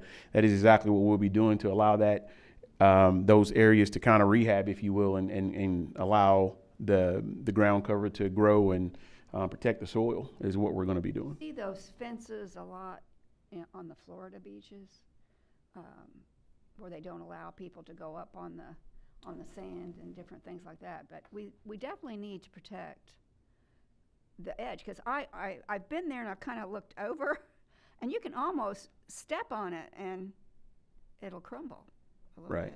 Right. But I just didn't know if we went through this restoration, if we're going to be doing it again. Potentially, but we hope that with the things that we start to put in place, it'll kind of, again, the only way to really protect it is to limit the access as best as we can. So right now it's kind of a free-for-all. I think at one point in time we took a traffic count just to see the amount of traffic that was going in a drone video, and we had over 468 cars over an hour that turned over going in and out of this park. So restricting that access, limiting it, charging for it, I think will kind of help that quite a bit. And then having potential on-site management, which are things that we're talking through to help with those issues and mitigate it. Again, our police department has done a great job this summer, but they get out there, they can just deal with parking because, people just keep coming in the gate. So we've got to try to slow that down to allow for a lot of these things to happen. So the goal is to do that and then allow them to move further away from the banks where it was talked about, and encourage people to set up and be long-term on the flat land where we won't have those same impacts, is the goal through all this process. Don, you may have to do this 100,000 in 4 or 5 years again, if you're going to learn from this. Absolutely. It's not like this is going to fix it forever, is what I'm saying. No, it's a great step in that direction. Similar to the project that was done at the golf course, very similar to the one we're looking at doing downtown as well. Just allowing these things to go back to their natural state kind of somewhat fixes it, but to allow it to go back to the natural state, we've got to reduce the foot traffic. Does flooding have anything to do with it? Could, yes. And again, those are upstream issues that. A Mother Nature thing. Yeah. but- Yep. The mayor. Thank you. Directors, yes, Mindy. Is my mic on? Yeah, okay. I appreciate the city's willingness to look into this and the board's willingness to discuss this as an issue. That's not my ward, but I have several friends that live down in that area, and so they have spoken to me about just some of the issues, including the trash, the parking in people's yards, things to that effect. I do think I'm intrigued by this idea of moving some of the picnic area up a little bit north, and just reducing the foot traffic there. It feels to me like to monitor things like no glass, no styrofoam, making sure people pay for parking. We're going to need to consider staffing that area, at least during summer months. So I know that's going to be a cost. But I just want to say that whatever we decide, especially if it involves charging people, that we make sure to communicate that it's not about earning revenue for the city. It is about protecting that river and that riverbed. That's what it boils down to. And so I just want to make sure that we can get that message across and remind people that this is a great resource that has been loved to death, but we don't want it to go away. We don't want it to die completely. We want to keep it alive. And it's going to require limiting how much foot traffic is down there. So thank you. Understood. All of you. Madam Mayor? Yes, Marla. Can I ask Dawn something? Yes, real you quick? may. Is there anything that's damaged and not repairable or savable that we're going to be looking at? Some of the trees looked really, We're close. yeah. We're close, and that's why we want to get going with this project, because it's not beyond repair yet, is what we were told. And so could quickly approach if we don't allow that ground cover to get there. And to speak to your flooding issue, without the ground cover, it just washes the soil right away. Nothing to kind of hold it in place, which is why we want to get the ground cover going and let the natural growth go back. It's a great question. Anyone else? Thank you, Don. I appreciate it. So if not, then I would ask if we have a motion to approve item D, the landowner agreement with the Illinois River Watershed Partnership. So moved. Second. We have a motion and a second. Roll call. Hunt, Yes. Rissler, Yes. Allen, Yes. Carroll, Yes. Sappington, Yes. Smiley, Yes. Burns. Yes. Motion is approved. Next, we will move to item H, which is the budget amendment for our fire department vehicle purchase. And I believe that Marla and David have both asked for that. Marla, would you like to speak to that first? Yes. In the comments, it didn't say what we were replacing, if we're just buying a new one. And in the price, I know that we have to do modifications to make them a fire vehicle or police vehicle. And I know that's not included in the cost to buy it. Where does that come from? And could you kind of address that issue too? Thank you. Jeremy Kreiner, Fire Chief. Yeah, great questions. The first question was, what was the first question again? Well, let's see. What is it replacing? Oh, or yes. Is it just a new one? Yeah, certainly. So originally we were going to replace two vehicles this year. One of them was an 05 Chevy pickup that we were going to put into surplus. And then the other one was an 08 Dodge pickup. Both had high mileage. The 08 is actually in future plans, or the plan is not to surplus that, but to reallocate that to the airport division. And then the second question, the cost of the upfit, so emergency lighting, sirens, radios, that is taken out of a different line item, which is already included in the budget for this year. Thank you, Chairman. You're welcome. Thank you, Chief. Is there anyone else? Yeah, I was Yes, on, David. I was on this. I just had a question for Jeremy. The fact that we had budgeted this for this year, and the fact that the reason you're asking for the budget amendment is because of the huge price increases made you relook at it. I'm just curious, why did we not go ahead and get this immediately at the first of the year, since it was budgeted? No, that's a great question, and we began the process early in the year, and we were waiting on the vendor that had the lease option to get us a firm price. And so once we got the firm price, we started looking at it and realized that, number one, from an availability standpoint, it was going to take a long time to get, but also it went from an $11,000 a year lease to $17,000 a year lease. And so based on that 36-month time frame, it's actually cheaper just to buy it outright. Well, I understand that, but how could an $11,000 budget advance 50% in such a short time? The $11,000 was the price that we got during last year's budget process. So mid-year last year, when we were putting together the budget numbers, that was the estimate that we had. Okay. That's all I had. Thank you. Is there anyone else? Thank you, Chief. Do I have a motion then to approve item H, budget amendment for the fire department vehicle purchase? So moved. Second. We have a motion and a second. Roll call. Rissler, Yes. Allen, Yes. Carroll, Yes. Sappington, Yes. Smiley, Yes. Burns, Yes. Hunt. Yes. Motion is approved. Next is item I, the contract approval for City Hall boardroom overhaul project. David? Yes, Mayor, thank you. My problems with this is that we don't have any idea what is going to be provided. I mean, it's described, but we don't have visual.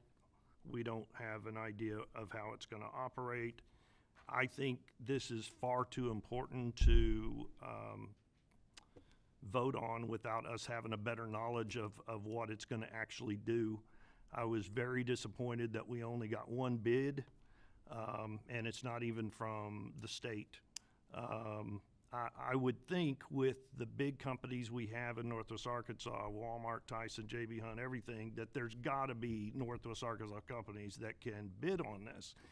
The fact that they did not, I don't understand. But back in the day, when we had a 3-bid requirement, if we got one bid, we would reject the bid and go back out for bids again. And the fact that we only got one bid is frustrating. I got to tell you, I don't know how many of us watch the YouTube videos, but it is pitiful, poor quality. It looks like you're watching a 480p VHS tape because the cameras are that old, and the audio is straining. But the fact that we're not even going to have this till 18 months from now, because of things that are taking the length of time to get the product, I would like to make a motion that we either table this or that we reject the bids and go back out for an additional retry on bidding. This thing we have here, I mean, I knew from what Philip had explained of how much it was going to be approximately, and this is like $10,000 less than what we had expected. But I wish we'd done it, as I was telling Chief Kreiner on the other thing, I wish we'd done it earlier in the year because we'd already budgeted it and we knew we were going to be getting this at some point. Because now, as the additional problems throughout the country of supplies have dried up the problem of getting things, it's even further out than what we would have liked to have gotten. So, just the fact that I'm not real super impressed with what is being bid. I just feel like we could shake the trees a little more and get some more bids on this. I have no idea if this bid, if we checked references, if we saw other people that they had done business with, if we talked to anyone else. And then in terms of the actual contract that's here, there is an amendment for change orders, and it does not say anything in there about any change orders being approved by the board. And so I would hope that would be something that we look at as well. So David, if I could, would it be all right if we have Anthony come up and give you a little more information? Yeah. No, I was asking these Sure. questions for someone to answer, yeah. Sure. Anthony Stokes, IT manager. To address the reason it came so late was there was a lot of staffing changes in the IT department. Obviously, a new IT manager, every single position in IT besides one was changed. We have a new person filling that position, that is. Us only getting one bid, we did do the RFP, wait 30 days, put it out in public papers, and Howard Technology Solutions was the only one to provide a sealed bid. This is also a company that we have been using in the past to previously fix issues we've had with our current system. So that's why we were okay with only accepting one bid. Well, it this sounds project. like if you've used them before, then you specifically asked them to bid. Not necessarily. We did offer it for anyone else who may have wanted to. I personally did not receive any calls, but we were not limiting anyone else from, and we did not tailor our specs to that one company. We've got a very detailed company here in town, Wiltec, that chose not to bid because of their past experiences.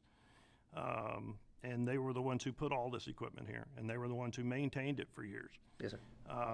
And they work for Fortune 500 companies, but there are other companies, there has to be in Northeast Oklahoma and Northwest Arkansas, that maybe they weren't aware of it. Maybe they didn't know when you just put it in a local Siloam paper, they're not gonna know that this is even available.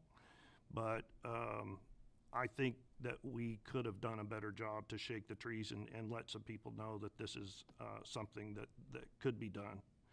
And now to hear that the company that is doing it is one that was already doing business with the city is even more disconcerting for me. If I could ask you, Anthony, Yes, ma'am. where all did you advertise? So I believe it went to, according to the RFP policy, it went to state and local papers. And I think that would be it, Madam Mayor, just the papers. Okay.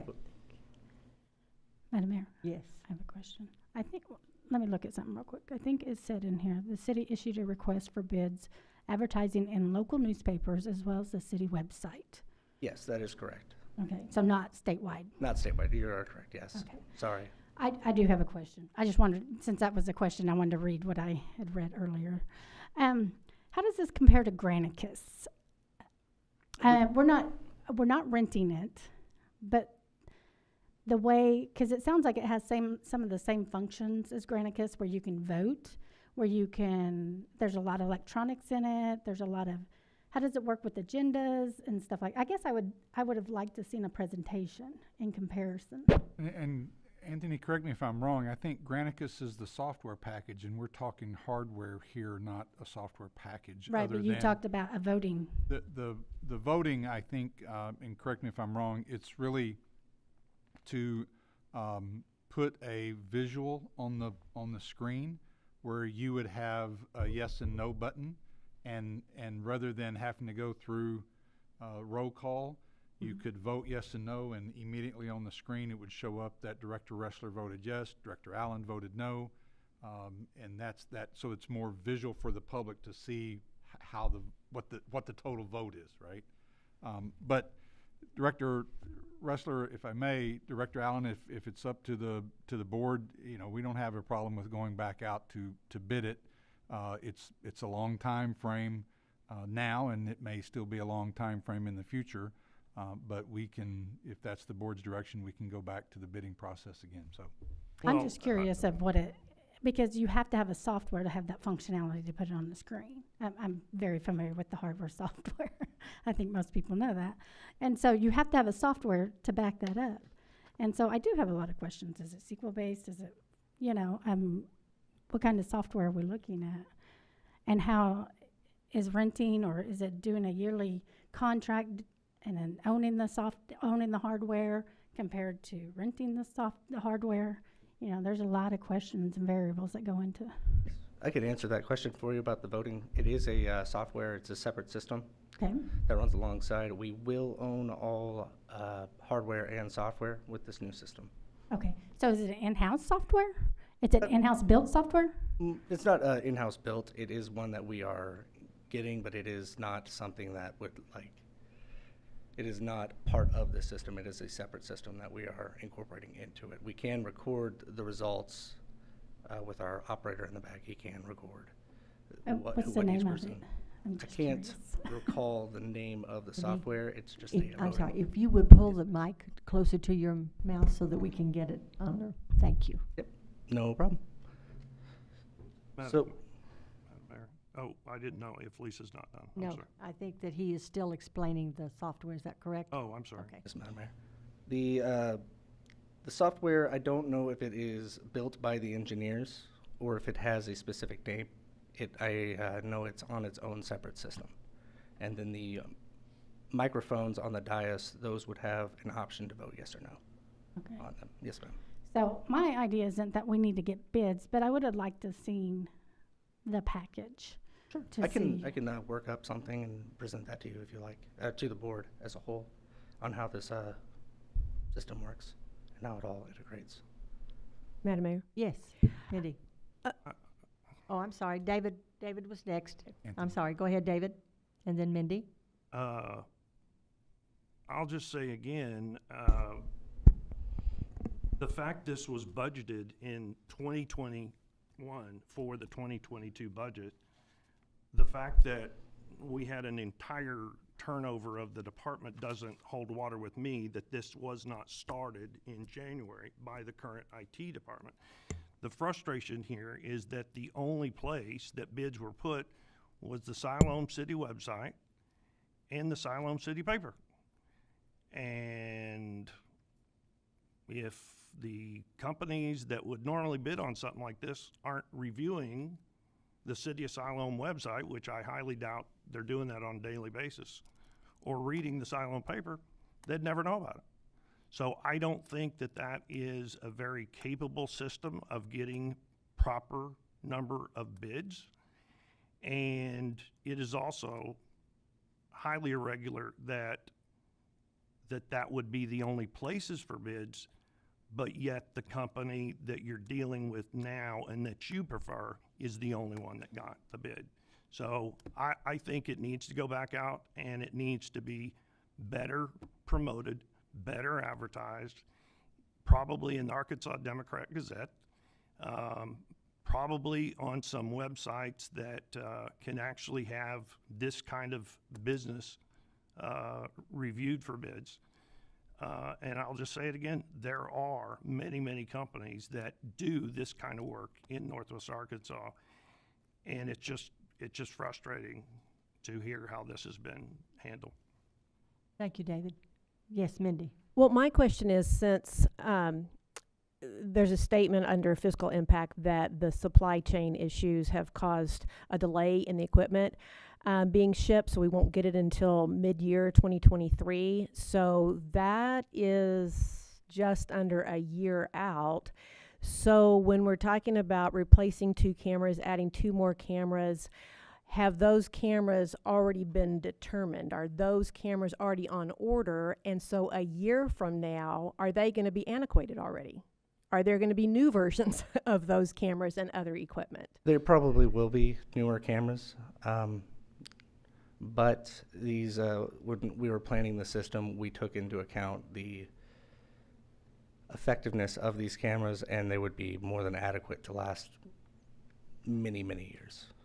And the same can be said for any of the other Yes, ma'am. technical features there that, Yes, I ma'am. mean, technology just increases at such a rapid rate. What's new today is old tomorrow. So that's my biggest question. I don't really have an issue one way or the other, whether we seek more bids, but want to make sure that we do get equipment that is going to last us for a while and be what we need. Absolutely. Yes, Thank ma'am. you. Mm-hmm. Madam Mayor. Thank you. Yes, Brad. First of all, Anthony, thanks for stepping up to the IT manager. And now you know why the other guy left. No, I'm joking, man. It's quite all right. Hey, it's it's not that big of a deal. We have a problem, we have a solution, and I believe the solution is we table it. We go back out to bids, we go out to these other areas. I don't want any misnomers out there, and especially for you, and I do favor you as a person that served in the Marine Corps, that your first presentation, I want you to get it right. And so the next time you come back up here, you'll have the data that's been requested. We still may be down to one bid. I don't have a clue. But I think it's the right thing to do on this kind of expenditure. I've been here, actually Will Tech used to be a volunteer fireman back in the day. And I can't recall, since I've been on the board, not having a problem with anything up here. So it's been an ongoing thing, and if we're gonna spend this money, I think we need to do it right. I don't watch it on YouTube, but it's apparent that with new formats out there that we need to do due diligence. So, and I think it'll reflect well on you, because then you'll come back locked and loaded, right? Yes, sir. That would be my motion, Madam Mayor, to table this. Table until, yes, Philip, before we. May I make a suggestion, Director Burns, in your, to suggest that you change your motion to reject the bid and rebid. Tabling it means we bring what's exactly in front of us back, and rebidding it means we're going to go back to square one, which I'll let Director Allen do that, because he actually started it, if you don't mind, sir. Well, as I said in the beginning, I think what Brad just said, this is too important. It's too much money for us to not, all 8 of us, be comfortable with what we're going to be using. And I would like to see a presentation, whether it's online or whatever. I think just reading about it is not enough. And I think rejecting the bids is the best. I make a motion, we reject this bid and go out for new bids. And that be required that we advertise in high-tech websites, whatever it takes to get people understanding that this is available, including the Arkansas Democrat Gazette newspaper. Second. We got a motion and a second. Lisa. Roll call. Allen. Yes. Carroll. Yes. Sappington. Yes. Smiley. Yes. Burns. Yes. Hunt. Yes. Rissler. Yes. Motion is approved. Thank you, Anthony. Thank you. Thank you. I think we're through with the consent agenda, right? I believe we are through with the consent agenda. Yes, sir. So the next on our agenda is actually the ordinances, but all of these are either second or third readings. So I would ask that the board would allow me to make the resolutions next on the agenda for our economic development agreement.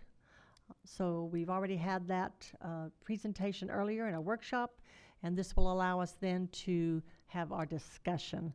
So if there is no objection to that, we will move to Resolution 52-22, the Economic Development Agreement, BURK Collins and Company Limited, $1,500,000. Philip?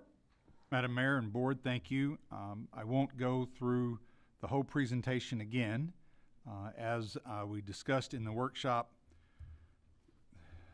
we have an opportunity to bring 3 new retailers to the city. There is a gap in the developer's financing to put this project together, related to higher cost of construction, related to there's no out parcels on this property that they can sell off to another retailer or a restaurant. We do have a secondary market, and while the retailers are willing to pay maybe a slightly more in their rent rates, they're not paying enough to make the developers performa go forward. So the idea that we had in looking at ways to make these projects work is to close that financial gap, and using the city resources of waiving permit fees, building permit fees, electrical, mechanical, street impact fees to the tune of about $131,000, extending sewer and water and electric to the site and to the building costing the city about $58,000 in material, but taking $165,000 off of the pro forma to close that gap. And then that remaining gap of $1.2 million using new revenue generated by this project to reimburse the developer fronting that money on the front end. And if we can call up the presentation earlier, if we can get that on the screen, I will flip back to that particular design of that spread. But the idea to use that sales tax dollars, which is conservative estimate of $224,000. There's the three estimates.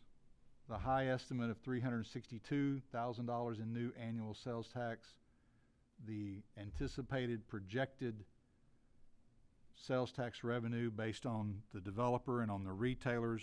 They wouldn't do the project if they didn't think they could potentially do $280,000 annually in new sales tax dollars. And then staff's conservative estimate taking only 80% of that, $224,000. And then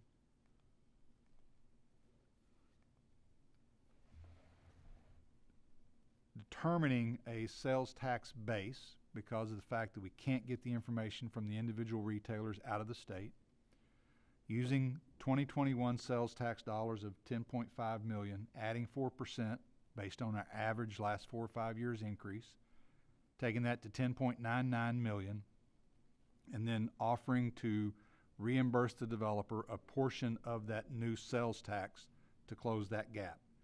And in this case, the developer has asked for 85% of that anticipated $224,000 in the first 3 years, dropping that to 80%, $179,000 in years 4, 5, and 6. And then in year 7, the remaining portion, roughly just under $95,000. It's not sharing a percentage of the retail sales that's over the sales tax base of 10.99. It's sharing the first $190,000 in the first 3 years, the first $179,000 in the second 3-year period, and the first $94,000 in the 7th year period. If we don't make the sales tax base, if we don't make $190,000 over it, the developer wouldn't receive $190,000. If we only make $50,000 over the sales tax base, the developer only gets $50,000. If we don't make the sales tax base, there's no reimbursement to the developer that year.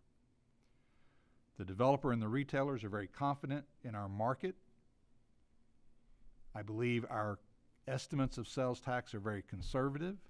I believe that that $33,000 could be as high as, after the first year, for the city to pocket that $33,000 could be as high as $50,000 to $86,000, depending on what the actual numbers are. The benefits of this project are increasing sales tax revenue for the city, increasing jobs. It increases the property tax approximately $13,000 a year, and I believe it will further put the city on retailers' radar, and we will see additional retailers wanting to come to this market. During the workshop, we talked about our trade area. In 2020, the numbers for retail demand for clothing and clothing accessories were in the $140, $150 million in that trade area of 22,000 plus households. The demand, or the supply, was $40 or $50 million, leaving a gap of just over $90 million. As I stated in the workshop, if we can capture 15% of that demand with these new retailers, that's $280,000 a year in new sales tax. That's almost $90,000 a year in new sales tax to the city after the developer's rebate in those first 3 years. I'm happy to answer any questions you have. The developers' representatives are here. They're happy to answer any questions you have. I know there may be some members of the public to speak. They may have to have more information. I've We spent 40 minutes of my presenting this during the workshop, and I don't want to take any more of the board's time. But the most important thing to take away from this is not money that we have in our pockets today. This is sharing some of the revenue that would be created by this project, and there are additional benefits for it. If the retailers fail, we take a proportionate share out of that reimbursement.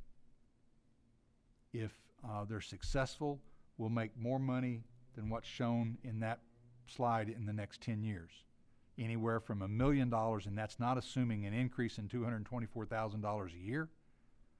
If it's $280,000 a year in new sales tax, that 10-year number gets to about $1.6 million.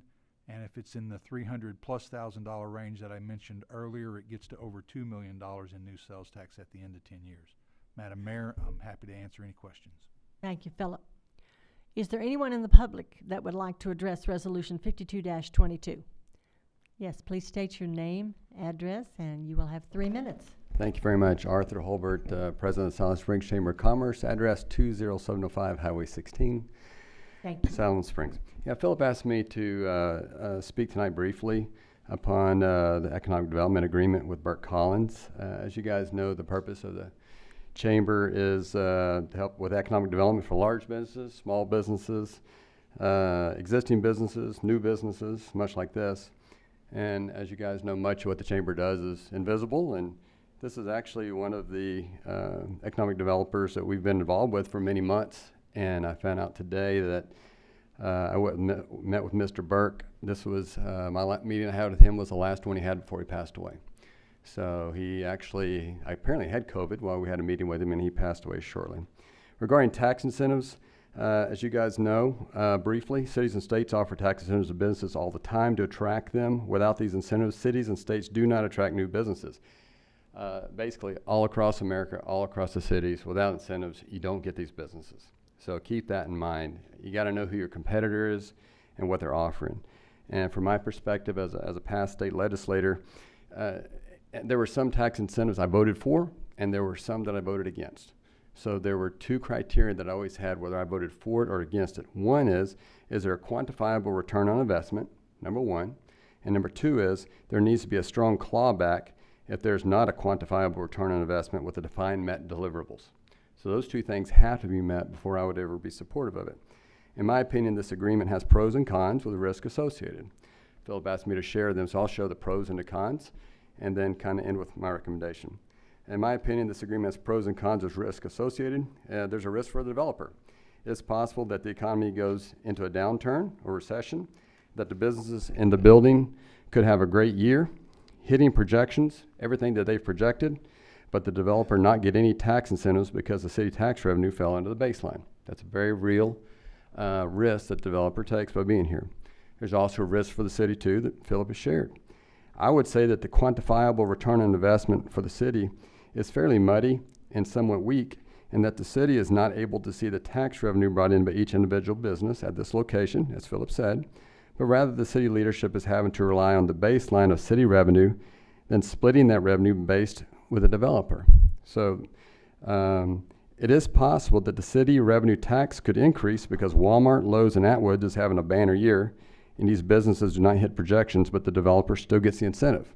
That is a risk that we need to be aware of. While I think the risk for the city is real, it is somewhat mitigated in that if one or more of the businesses in the building are struggling to a point of not being profitable, there's a high likelihood that that business would go out of business, and the developer would not get the incentives based on the prorated clawback per square foot per year. I think the extra protection that the tax share between the city and the developer is per year, so the businesses and the city has to be viable for many years. I know it sounds like a lot of words, but like I said, you have to have a return on investment, and two, there has to be a clawback. So if you read in the agreement, it's in page 5, section E, attachment B, that there is a clawback. And if those businesses go out of business, and if they're vacant, then the developer does not get that tax revenue. So those are the two things we have to say. So if approved, future developers will want similar incentives. The deal is they're happening everywhere. So my recommendation would always be to make sure there's a quantifiable return on investment and a strong clawback, which would not only be additional tax split revenue, but the developer would have to pay back any tax revenue already received for failure to deliver those deliverables. That happens in Oklahoma all the time. I'd also recommend, kind of in line with Director Allen, that consideration for local developers in Siloam Springs and Northwest Arkansas also be considered. So with all that said, in my opinion, the clawback in the proposed agreement and the fact that each year tax revenue is separated, that adds enough protection that even a rather muddy quantifiable return on investment, the Siloam City's tax risk is mitigated. So all that to say, if I had to vote tonight, I would vote yes. So I think there's mitigation, there's protection. That's my recommendation. I vote yes. Thank you, Arthur. Is there anyone else? Directors, comments? Oh, I'm sorry. Yeah. Yes, sir. Please come to the podium and give us your name and address. Larry Kennemore, 207 Western Hills Drive. Thank you. I want to thank for the in-depth review of providing tax dollars to implement a commercial development in Siloam Springs. I kept hearing during the hearing that you want to encourage new business and specifically retail. However, I didn't hear what the city is really looking for, but I heard the city is looking for something. So for all the board members here, here's some questions you should be asking before you even think about voting. First of all, I'd like to know who drew this map of this trade area that was presented to us. I didn't hear where that came from. Second is, with the current economy, is there really going to be $6 million in sales? Using the average sales is an unknown.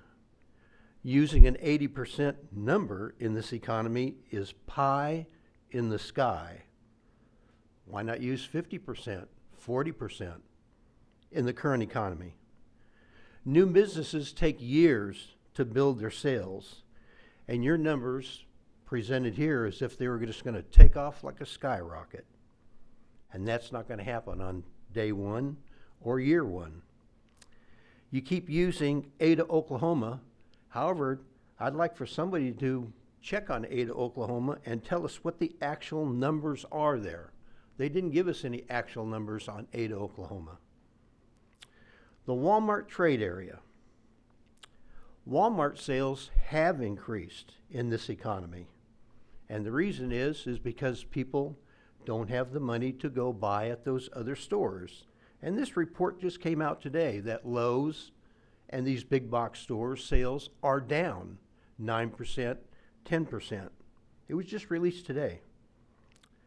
Tell citizens the facts, what this project will really do for the city, because we kept hearing it's going to do something great for the city. Tell us what it is. And lastly, all we kept hearing tonight was if. Thank you. Thank you, sir. Is there anyone else? If not, directors, comments and questions. Madam Mayor. Yes, Lisa. I spoke to Philip about this a couple months ago, maybe a month ago, a couple months ago, for like 5 minutes because I was in his office for a different meeting. And then it came up on the agenda. Then we had a presentation tonight, and then we're asking to vote on it tonight. And as a director, one of the things I like to do is I would like to take the written copy of whatever I receive and take it to experts in the field and ask them, give me feedback, give me the pros, give me the cons. And I like to vote according to what those experts have to say in our community. And so I would like to see this tabled because I don't feel like I'm ready to vote on something this large without actually doing my research or doing my homework. And we didn't get the presentation until last night. And so for me, I don't feel like I got to do what I need to do to make a good decision. But I do appreciate Mr. Cox and Mr. Cooper and Mr. Harriman for coming here, being available to answer any questions we have. I do like to shop. I'm excited to see stores come to town, but I like to do my research, and I like to to make sure whatever I make a decision, it's in the best interest of our community. Thank you. Anyone else? Madam Mayor? Yes, Marla. I just wanted to address the issue that on the 2017 law, it didn't have anything to do with the retail, and that was in 2019 that it was added. And in that is a stipulation about a regional manager's office being located, and our city staff did include that in the agreement, and so they're really looking out for us. But I was wanting to see if Philip wanted to add anything else.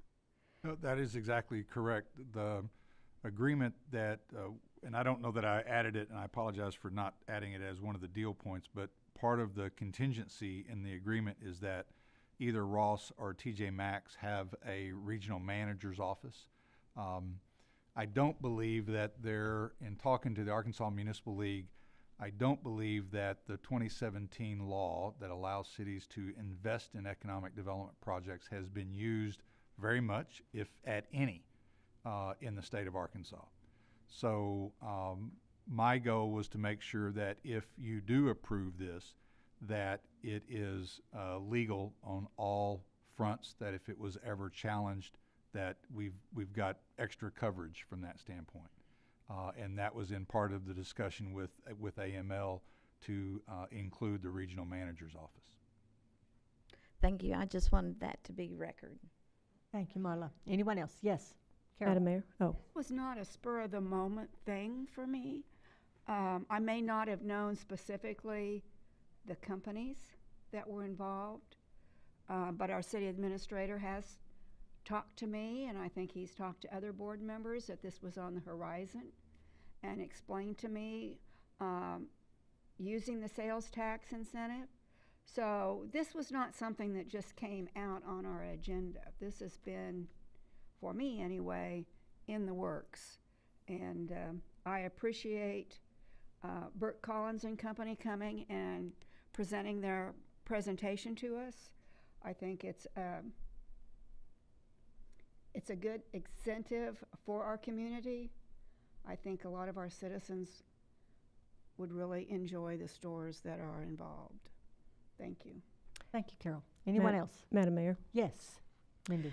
I appreciate the interest in researching, and I like to research too before I make decisions. And working at JBU in the College of Business, I have experts in finance and economics and all marketing, management, all kinds of people up and down the hallway that I can talk to. And I talked to our finance and economics instructors who were both in favor of something like this, understood the incentive package. Felt like it was a good idea, a good thing for the city. Also had a banker call me today. Don't know what bank has been discussed with financing. Don't know if this person was involved with that bank, but this banker was very interested in what this could do for our city. The one thing that I would like to see in the agreement is one of the bullet points in the memo from Philip says if the amount of annual city sales tax in excess of the base amount is less than the reimbursement amount, then the developer only receives the amount in excess of the base. There's something to that effect in the agreement, but it's not stated exactly like that. And so I would like to be able to add that bullet point to make it very clear that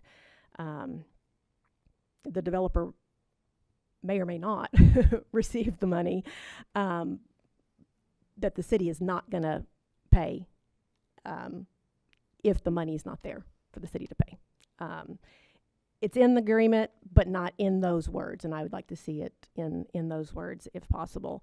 So I get it. It's a lot to be thinking about.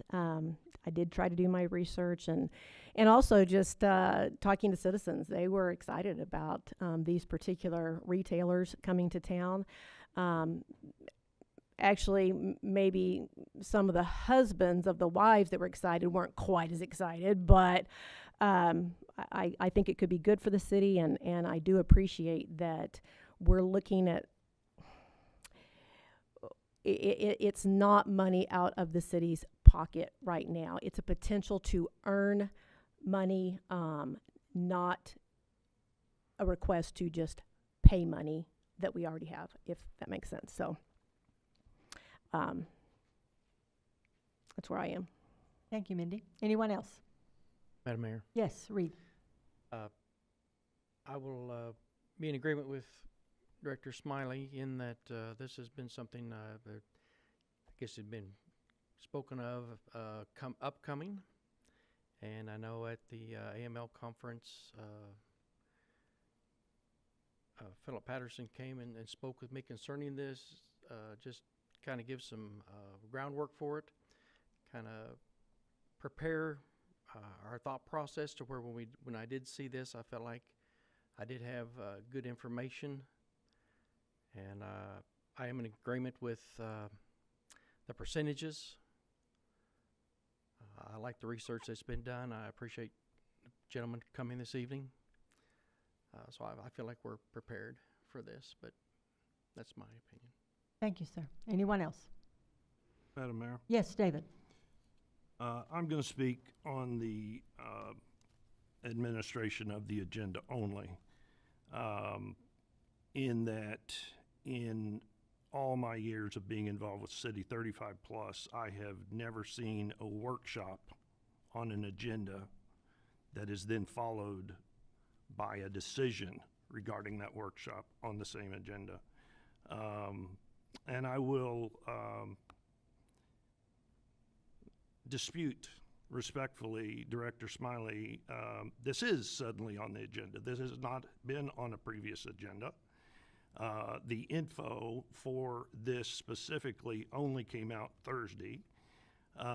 So it is something that is detailed that has not been out and about for the public, much less the board to see. But I'm just saying, historically, we have never had a workshop followed by a decision of something this important in all the years I've seen. We have always had a decision at least one meeting away. And then lastly, it has always been a precedent, a common courtesy, that if any one board member asks for tabling for 2 weeks at a director's request, the board, out of common courtesy to that director, abided by that request. 2 weeks is still within the time frame that Philip has requested on this, and honestly, I don't understand why there's a rush. If one board member wants to research a little more, I don't understand why we would not table for 2 weeks. Thank you. Thank you. Anyone else? Yes, Carol. At the AML meeting, I do know that this was on the horizon, and I do know that our city administrator was addressing the board members about what was coming up. It wasn't specific. It did not have the retail stores that were involved, but there was some on the horizon, and that we were all excited about it. Now, I do not care if people want to do more research. I'm not saying we shouldn't. I think that's appropriate if that's what you want to do. But I do want people to know that this was not a spur of the moment. This just did not come up yesterday, today. It's been out there. It has not been out there. Yes, it has, It David. was put on the agenda Thursday, Carol. The details came out Thursday. You may have had Directors. info to given to you, but the details for the agenda came out Thursday. Madam Mayor, Yes, Lisa. I wasn't at AML. My daughter had a fever, and I was not able to attend. So if I missed out on something, it was not on purpose. Thank you. Madam Mayor, Yes, Brad. I was not at AML either, but the information was brought out, and board members have said, this is the only thing I do. This is all I have to do. This is my primary job. And I agree with that. And as elected officials, you have to take a leadership role and make a decision. Now, dragging this out 2 weeks of research, I don't know what that means. Does that mean social media input? What does that mean? Who is the expert out there? And so I don't know what that looks like for any other board member. I know a couple of things.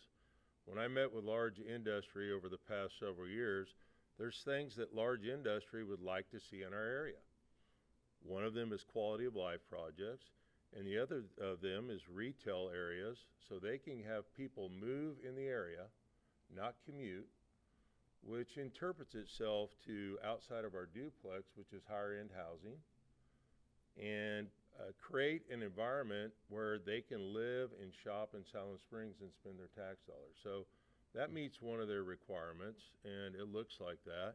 At the last board meeting, I also stated that we have opportunity at our fingertips, and all we have to do is accept change. And this is an exception of change. I will state that I got a text. I had a conversation with a small business in the historical district that on average per square foot averages $200 more in revenue per year than the average TJ Maxx. Now, from previous conversations over the years, we know that in the historical district, it creates, for the footprint, it creates a higher revenue. And so the big box has always been a struggle. But here we are this evening with that. And the question is, you know, are we going to accept change, or are we going to extend it out and drag it through, or are we going to take a leadership role and make a decision, vote it up or vote it down? I have no personal connection either way. And lastly, I would like to say to the gentleman at the workshop, I wish he wouldn't have left, because I would have liked what he had to say, have to say. But a workshop and blurting out and making false accusation of the board members up here, that is incorrect. That is not what we do. There's been time, there's been input. I know the time that I put into this board meeting. I know what I do in my work for the research of this and the people I talk to and the input I receive. And at the end of the day, as an elected official, you got to step up and be a leader. That's what we do. We don't want to cause problems, we solve problems. We don't burn bridges, we build them. That's what we do. And even though I'm pained that this is in Ward 3, which last year it was in Ward 2, because the census changed, but at the end of the day, it is a change. And as I drove out there today and I looked at that and I tried to wrap around in my mind what that looks like. And then I looked at the new pizza place going in, and then I drove down Simon Sager Drive. I will go back when we put in Simon Sager Drive. When we complete that road, it is going to be an economical pusher. We don't want to increase taxes on our utilities. We don't want to pass that on. You guys have got up here, you've told us that. We have to create revenue, tax revenue, to offset those costs. I want to give employees raises. I think they need more money in their pockets on a daily basis. We have to create revenue, which means we have to create change, which means it takes us out of our comfort zone, which means whichever way you vote, you're going to get flack for it. That's just the way it is. And if we wait 2 weeks, 2 months, 2 years, you're going to get the same flack either way. And so here we are at our table with opportunity. The risk-benefit analysis, that's where you're at. And you have to be comfortable with that. Thank you. Thank you, Brad. Anyone else? Madam Mayor? Yes, Carol. I would like to say one thing, that I agree with everything that Director Burns stated. I also think that this also provides more opportunity for other retail, not just this package. But we've got a lot of area that we can put other retail in. I think our citizens want that. Our citizens voted us in to make these decisions for them. They place their trust in us. Madam Mayor? Yes. So we're not going to put it on the, we're not going to delay it, I guess, and that's fine. We all serve the citizens in a different way, and I serve in a unique way that seems to ruffle feathers, because I do care what the citizens say. I'm not here to represent myself. I'm here to be a voice for the citizens. When they elected me, they did not elect me to take their voice away. They want me to have conversations with them. They want me to ask the experts. So when I do make a decision, I can stand on that decision, and that's why they trust my vote. So if we don't want to table it, that's fine, but I do like to make a motion to table it.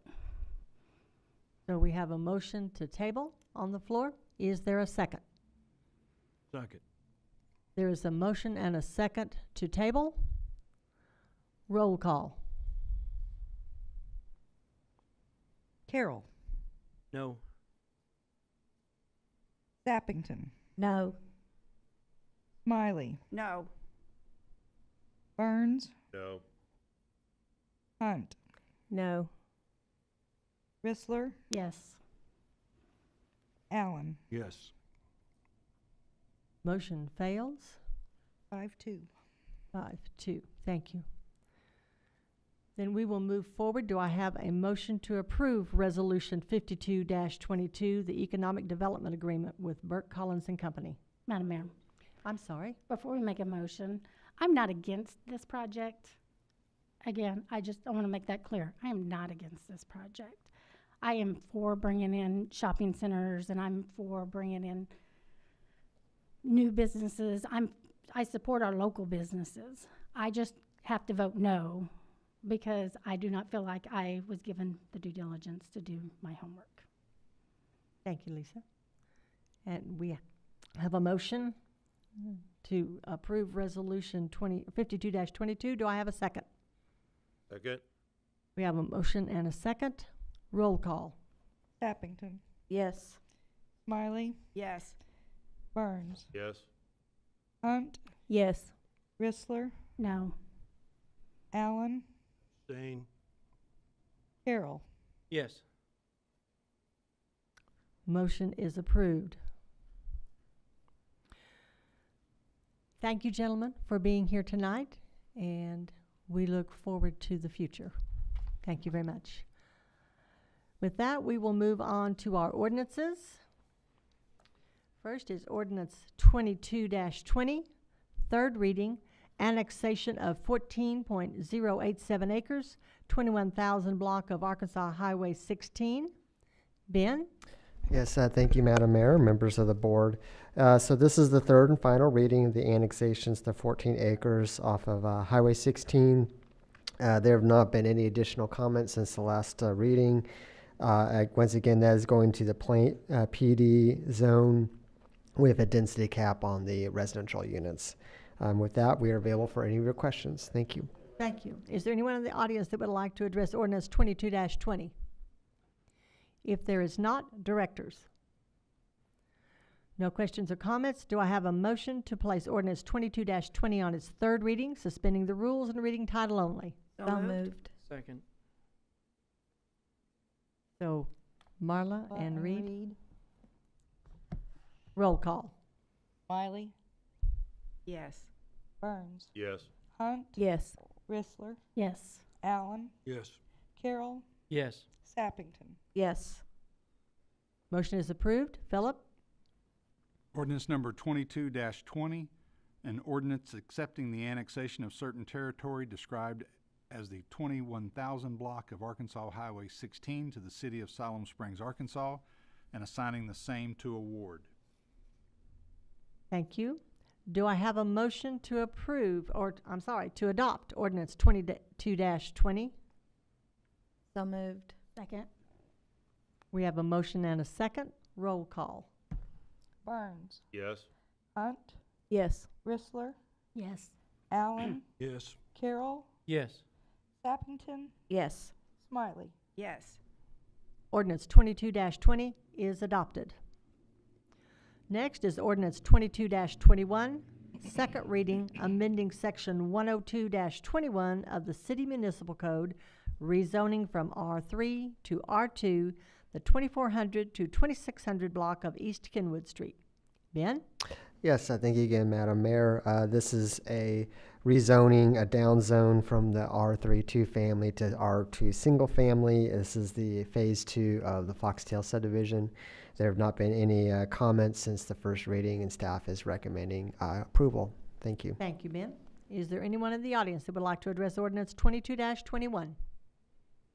There is not. Directors? There being none, I would ask for a motion to place ordinance 22-21 on its second reading, suspending the rules, reading title only. So moved. Second. We have a motion and a second. Roll call. Hunt, Yes. Rissler, Yes. Allen, Yes. Carroll, Yes.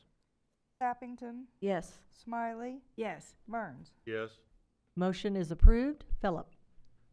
Ordinance number 22-21, an ordinance amending section 102-21 of the Siloam Springs Municipal Code City Zoning Map, rezoning from R3 to R2 property located in the 2400 and 2600 block of East Kenwood Street.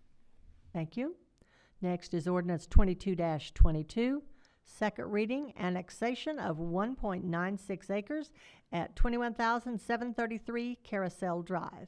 Ben? Yes, thank you again, Madam Mayor, members of the board. This is another annexation. It's again going to the R2 zone single family at 21,733 Carousel Drive. We have not received any comments on this since the first reading, and we stand by for any questions. We're still recommending approval. Thank you. Thank you. Is there anyone in the audience that would like to address ordinance 22-22? Yes, sir. If you would please give us your name and address, and you have 3 minutes. Oh, my name's Andy Hooper, and I work for Bates & Associates. I'm handling, representing the Pruitts in this annexation. I was just wanting to ask the board if we motion it to the third reading. Okay. Thank you. Madam Mayor, Yes, Lisa? can I make the motion to make it the third reading? You also? may. Second. So we have a motion to place on the second and third reading, suspending the rules and reading title only. And we have a second. Roll call. Rissler, Yes. Allen, Carroll, Yes. Sappington, Yes. Smiley, Yes. Burns, Yes. Hunt. Yes. Motion is approved. Philip? Ordinance number 22-22, an ordinance accepting the annexation of certain territory described as 21,733 Carousel Drive to the city of Siloam Springs, Arkansas, and assigning the same to a ward. Thank you. Do I have a motion to adopt ordinance 22-22? So moved. Second. We have a motion and a second. Roll call. Allen, Yes. Carroll, Yes. Sappington, Yes. Smiley, Yes. Burns, Yes. Hunt, Yes. and Rissler. Yes. Motion is approved. Next, ordinance 22-23, second reading, establishing the Utility Commission. Philip? Thank you, Madam Mayor and Board. So this is the second reading regarding the establishment of the Siloam Springs Utility Commission. There was Director Ressler had a comment at the last meeting about the way the wording in section 98-901 regarding whether you had to be a customer of all 4 utilities, electric, water, or sewer, and trash. And so to make that clear, unless that's not the board's desire, if you wanted to make that clear that you didn't have to be a customer of all 4, the way it was worded, I have a proposed change for you to consider. Currently, that section reads, Utility Commission members shall be qualified electors of the city for a minimum of 1 year and customers of the municipal utilities, plural. And I think if you change that to say, and be qualified electors, blah, blah, blah, for a minimum of 1 year, and a municipal utility customer, that would eliminate the interpretation that you have to be a customer of the municipal utilities, plural. It just says you have to be a customer or a municipal utility customer, not necessarily plural. Like any customer. Like Excuse me? Any utility. Any of the 4 Yeah. city Yeah. utilities, yes, but yeah, any of those, so that, I don't think it was the intent of staff to say you had to be all 4. And I don't think you would necessarily, because as we know that there are some sections of the city that don't have water. that don't have sanitary sewer. I think everybody within the city is more than likely a customer of the electric and the solid waste, but we wanted to at least address that based on the comments. So if that's your case, if that's what you would like to do, then whoever makes the motion, you could just say as with the changes recommended by staff, but it would read and a municipal utility customer rather than and customers of the municipal utilities. So I'm happy to answer any questions. Thank you, Philip. Is there anyone in the audience that would like to address ordinance 22-23? If there is not, directors. Madam Mayor. Yes, Lisa. So we have 15 electric municipalities in the state of Arkansas. I called 9 of them. And so what I did is I found out that a lot of them do not have commissions, or they do not, or they have a board. But what was interesting, the terms ranged from 5 to 7, all of them that did. Not one of them was less than 5. Not one of them received pay. And some of them even include broadband. But the one thing that I found interesting is in Conway Corps, they send their members to the APPA, which is the American Public Power Association Conference, so that they get macro training. They don't get micro training, but they get macro training, meaning it makes it easier for them to make a decision for the citizens, not just based off their community, but based off of things that they learn from this conference. And if they don't want to go to the APPA, they can go to a water conference or a wastewater conference or a broadband conference, but it broadens their horizon. So they do require that they attend at least one conference a year, and it's paid for by Conway Corps. And it is a, so I thought that was interesting, because when we were talking about internal training, we were talking about training, and we said that it was only going to be internal. But sometimes we get some expertise outside of internal when we go to external training. And some of these can be done at the different conferences that are offered. One of the things I thought was very interesting when I was researching the APPA website is they have specific days for board of directors. And I thought, well, that's interesting, because we are an electrical municipality. It would be interesting to hear what they have to say as far as, I just think that we should consider in the future if any of the directors could go to an APPA, because what I've learned from Conway Corps, he had a lot of information. I was on the phone with him for like an hour and a half. I learned a lot of information.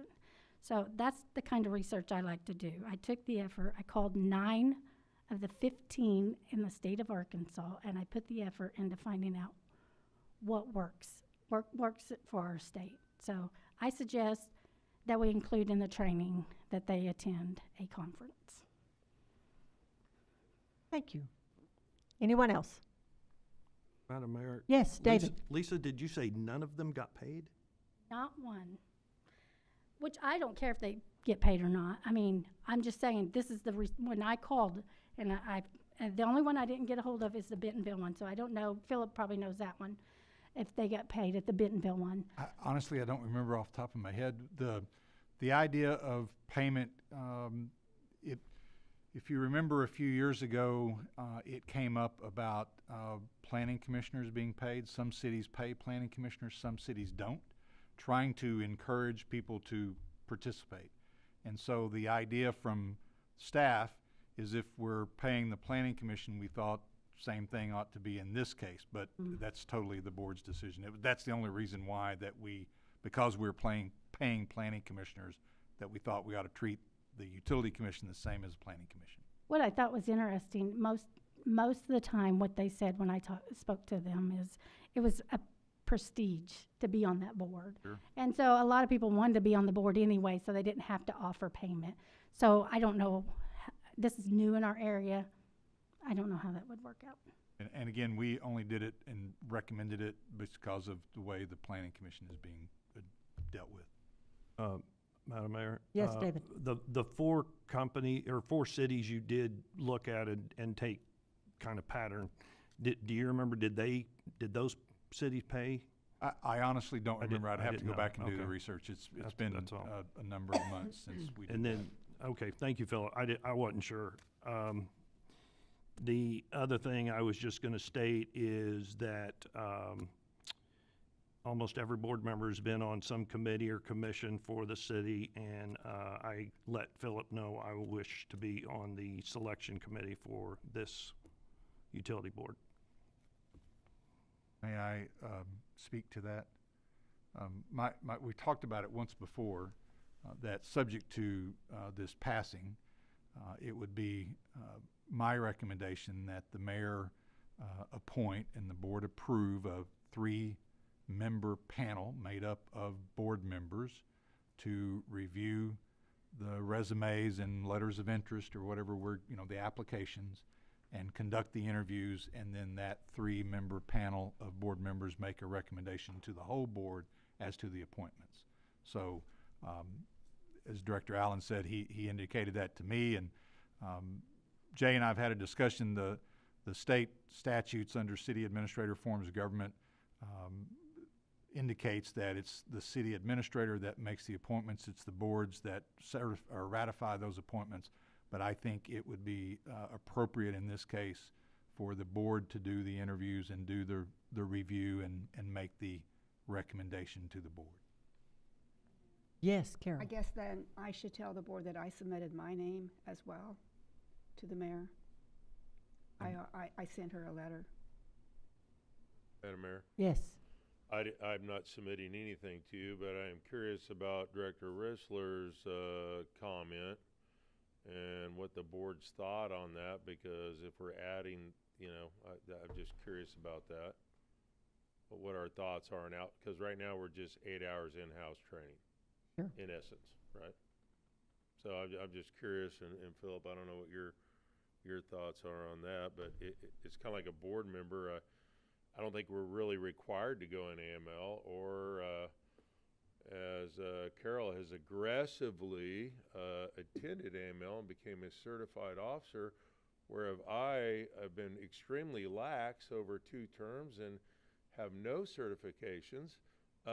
It was required, wasn't something I progressively sought, although I served on public safety because obviously that's one of my passions. So I'm curious about the input about the additional training and conferences.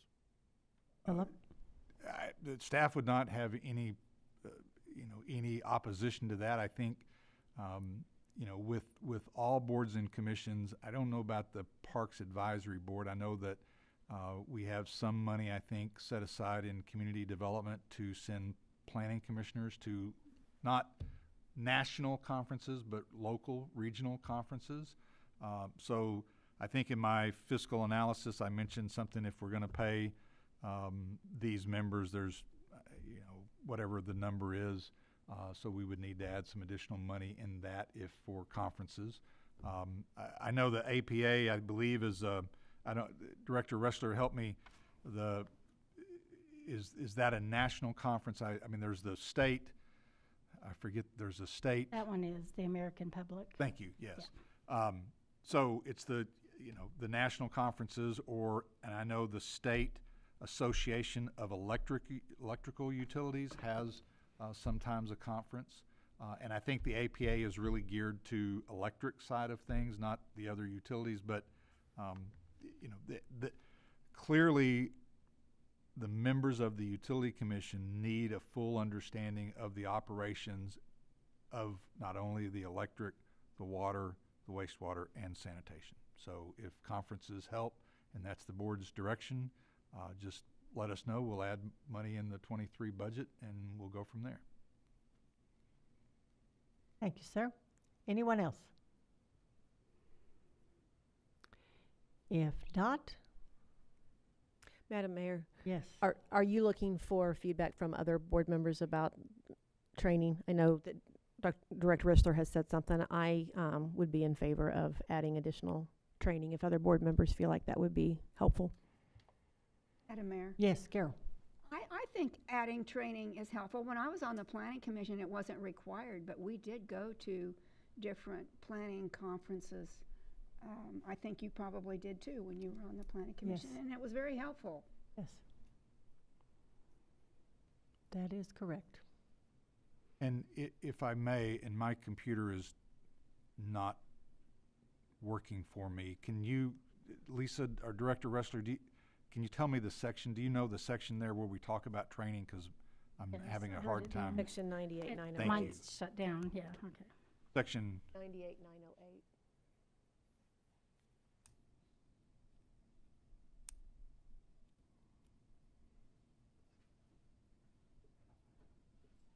That would be the same as changing that wording, so they don't have to have the same utilities. We could make the same exact change.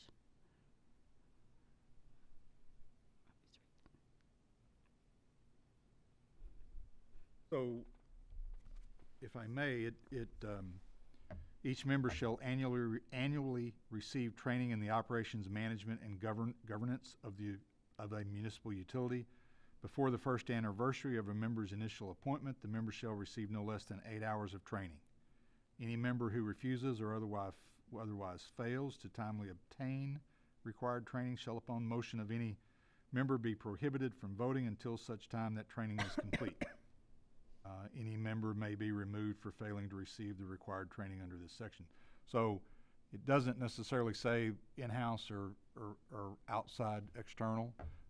So if you have some verbiage you'd like to see, I think we could interpret it as we're going to add money for them to attend conferences and suggest they consider either the APA or the state local water and wastewater conferences, and it might be appropriate for an internal version of talking to them and saying, maybe one year goes to the APA, maybe the other ones go to local state, and then vice versa, so that their knowledge as a group is broadened rather than everybody going just to the APA.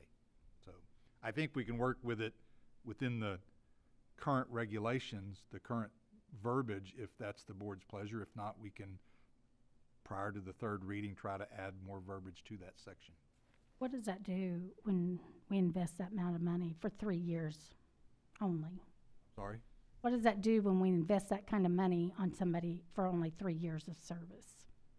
Well, it would, just like with the Planning Commission, you would have, if they wish to continue, they would ask to be reappointed, and it would be up to the board to reappoint them or not.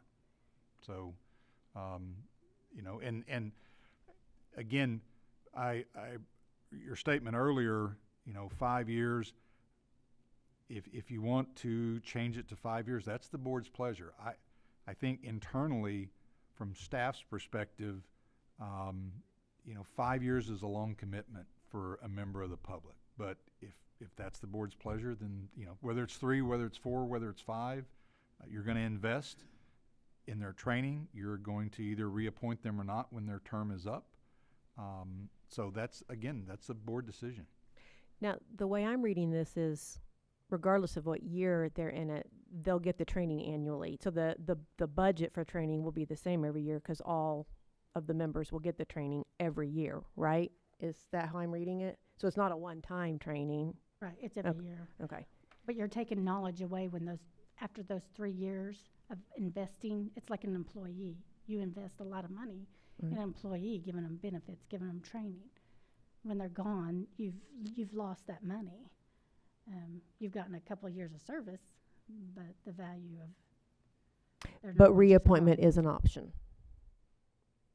Reappointment is an option. If that utility commissioner reapplied, yes. What's the planning commission? 4-year terms? Madam Mayor? Yes, Brad. So, why don't we make the same as the planning, the same as us? It's 4 years. I mean, that seems common sense. And second, volunteerism. If you look on the city website, there's been numerous openings that don't get filled. So it'll be interesting to see in 2023 when you establish that, and then it'll be interesting to see what those real numbers are with training, because I think in 24 you'll probably, or going into that 24 cycle at the end of 23, you'll have a better idea what that value of training looks like. And I don't know if I'll watch it a lot, but I'll out of curiosity, I'll keep up with that. How about that? Yeah. So when are we picking the directors that are going to make the decision on the selection? Is that in 2023? Or will we be picking those directors this year? I'm trying to do one step at a time, which is first get the ordinance approved. Okay. Get the ordinance approved. If you know, we're beginning to start to work on the application. Bentonville had their application. As soon as the ordinance is approved, then we would start advertising and giving 30, 45 days to people who want to, you know, have their name considered. And during that time, I would suggest that the board, you know, and the mayor make the appointment, and the board affirm the appointments to the interview committee. But I honestly have not gotten that far down the road because I'm trying to get the ordinance through. So it's just, for me, it's one step at a time. So I make a motion that we approve changing the wording for the requirement on the utilities, that they don't have to have multiple utilities. Okay. To be a utility customer, and that it's 4 years. 4 years. 4 years, okay. So, Okay. you have that, Renee? You still want to second the 4 years, Brad? Yeah, I love 4 years. for Okay, those I'm folks. good with it. Applaud them. He loves it because it was his Philip? idea. So if I may, your motion is to place it on its second reading, suspending rules and reading by title only, subject to changes including the change to the utility customer line and changing the term from 3 to 4 years. Thank you. You got that? Add it. That's what you had. Perfect. Roll call. Carroll. Yes. Sappington. Yes. Smiley. Yes. Burns. Yes. Hunt. Yes. Whistler. Yes. Allen. Yes. Motion is approved. Philip? Ordinance number 22-23, an ordinance establishing the Siloam Springs Utility Commission. Thank you. And now, we are at the administrator's report. Madam Mayor and Board, I am remiss in not having something added to the agenda that I told some individuals that I was going to add to the agenda tonight. And I want to apologize personally for that. Things got a little squirrely on another issue, nothing to do with what was on the agenda tonight. We have two individuals here from sanitation, Jeff Handel and Michael Stacy. If you gentlemen would stand up, please. These two gentlemen are, I want to point them out as being the kind of employees that we have in this city. And we owe these two gentlemen a thank you. And I owe you a personal apology, and we'll deal with that in the near future. These two gentlemen were driving by Black Hills Energy recently, and they saw a gentleman on his bike laid over in the ditch. They stopped. They asked the gentleman if he was okay. They thought he might be having a heart attack. They called 911. They gave the gentleman water and shade until the ambulance got there. They picked up the gentleman's bike and took it back to sanitation.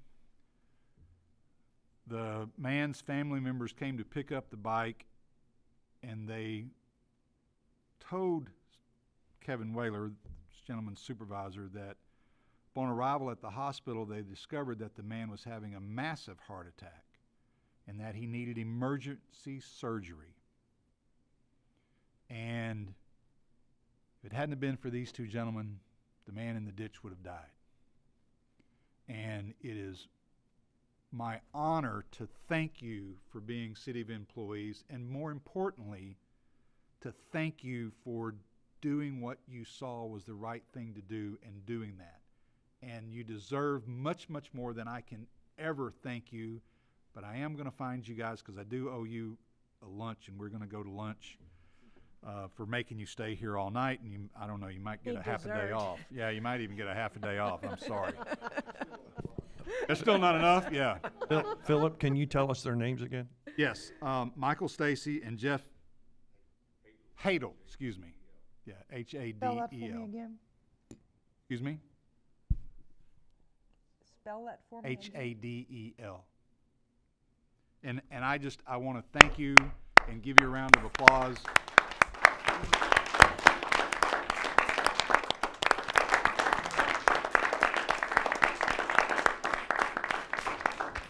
You're the employees of who we are as a city, and it breaks my heart that I made you sit through this whole meeting, but it truly is an honor to have you on the city workforce, and I say that from the bottom of my heart, truly. So thank you. If you're gonna talk, you're gonna have to go to the podium. Yeah, there you go. You Yes. started. Come on up. Speech. I just wanted to say that you just want to be there for somebody, so they'd be there for you. Absolutely. Amen. Amen. Thank you. Thank you again. Thank Thank you you. very much.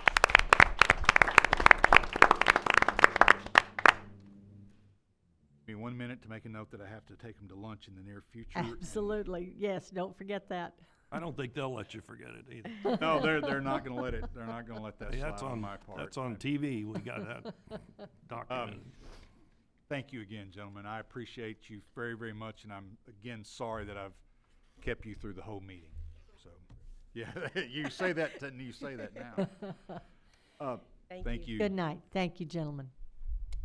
Madam Mayor and Board, I have 3 regular expenditures to announce. $31,440 for 8,000 gallons of Jet A fuel at the airport, which is a resupply.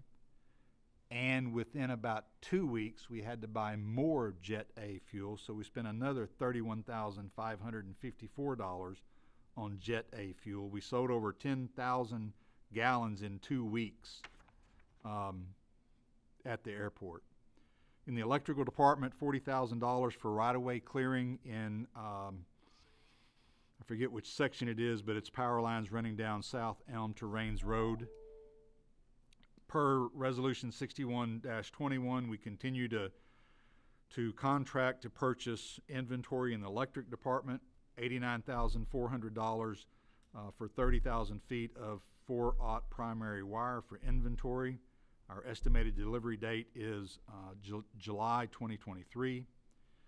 $90,675 for 32,500 feet of 1/0 primary wire. $76,125 for 7,500 feet of additional primary wire. I think that may be a misspelling when it says 1,000, or I don't know what that means. I apologize for that. $94,848 for 52 25 kVA single-phase pad mount transformers for inventory. $95,520 for 40 37.5 kVA single-phase pad-mounted transformers. $95,580 for 36 50 kVA single-phase pad-mount transformers. All of those are for inventory. Regarding the Don Hill Sewer Project, per a letter dated August 4th and addressed to the Benton County Judge, the attorney for the Woods notified the county that they were not supportive of the proposal for the county to use ARPA money to fix the sewer problem in Don Hill. And they would be pursuing annexation discussions and I guess sewer discussions with City of Gentry. Judge Mooring responded that the proposed funding for the county, the proposed funding of the project with county ARPA funds was indefinitely tabled. I spoke to the county judge the other day about another project, and if you've seen the news, Northwest Health is in discussions about severing their contract for ambulance service with the county, and the judge is likely to push that money over to cover some of that future cost. That being said, the Arkansas Department of Environmental Quality is very interested in trying to solve the problem in Don Hill with the failed septic systems. and they are working with ANRC, the Arkansas Natural Resources Commission, which is where we got the loan for the water treatment plant expansion and remodel. So they're looking to try to get grant money for that project in Don Hill. And if they do, they're going to be looking to the city to play a partnership in that piece of it. So we're looking at the draft of what that grant might look like and the requirements. I don't believe it'll be 100% grant. I think there's an opportunity maybe that we could create a larger project between Don Hill, maybe the Coons Addition, maybe Country Club of Acres, Country Acres Phase 2, and there's another project we have over here on Maxwell about a sewer line that starts out large and then constricts down to small and creates some problems for us. In talking to AEDQ and ANRC, the idea is if we could roll all those projects in together, we might have an opportunity with ANRC to get some possible grant money, not 100% grant. So if that were to happen, we may be back into a discussion about what are you likely to do.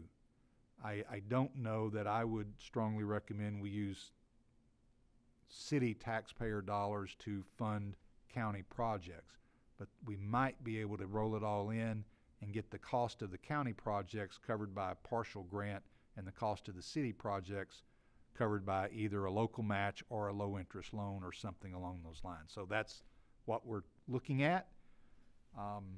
But there are a number of other issues that will likely have to occur before that happens that I won't go into here. So it may not materialize at all. So, but I just wanted to update you on that. Last two items, sales tax receipts for the last month of July were up 6.9% compared to July 2021. Year to date, we're right at 10% so far. The county is up 5.9% for the month and 3.7% year to date. And the last item that just came to my attention right before the meeting tonight, I wanted to go on the record to publicly state that I was informed that there was a post most recently on What's Up Siloam that mentioned that the city had just announced a new partnership for 28 Tesla supercharged fast charging stations that was to include restrooms, playgrounds, and room for expansion and potentially a future 5,000 square foot free health clinic. I know nothing about this. First I've heard of it. If somebody has some information about that, I would love to know about it, but I don't believe that that is accurate in any way, shape, or form. Madam Mayor, that's my report. I'm happy to answer any questions. Thank you, Philip. So now we are to our directors' reports. Before I start with the directors, I would like to say thank you also to our employees, especially to the two gentlemen that took the time to care about a fellow citizen. Also, we had our ribbon cutting for our water treatment plant today, the upgrades that have been made there. Your employees are very, very proud of that project and are excited about what it will mean for our citizens. So we have to say a thank you to our citizens for approving that sales tax that allowed those to happen, and also to this board for being behind that and supporting that and seeing that that happened. It's very exciting to see what that is going to do for our city as we grow. Things like our economic development will definitely benefit from what we have and what you all have approved to be done there. And one other thing, I found out at the ribbon cutting this morning that one of our employees there specifically was a part of the planning for that and the design for what went into our water treatment plant. He had actually worked in another city where this technology was in place, and he was allowed to share that with the engineers, with Philip, with our planners for this project, and they took into account what he said, and I think that speaks well of not only our employees we have some very, very talented and knowledgeable employees in each of our departments, and that we allow them to share that information, and we take it to heart and use it and implement in whenever we're doing a project. So I just want to say a shout out to those people for doing that. It was great to hear that and see that. So with that, I will turn the floor over to our directors. And David, we are going to start with you tonight, sir. And Mindy, we will end with you. Thank you, Madam Mayor. Yes, David.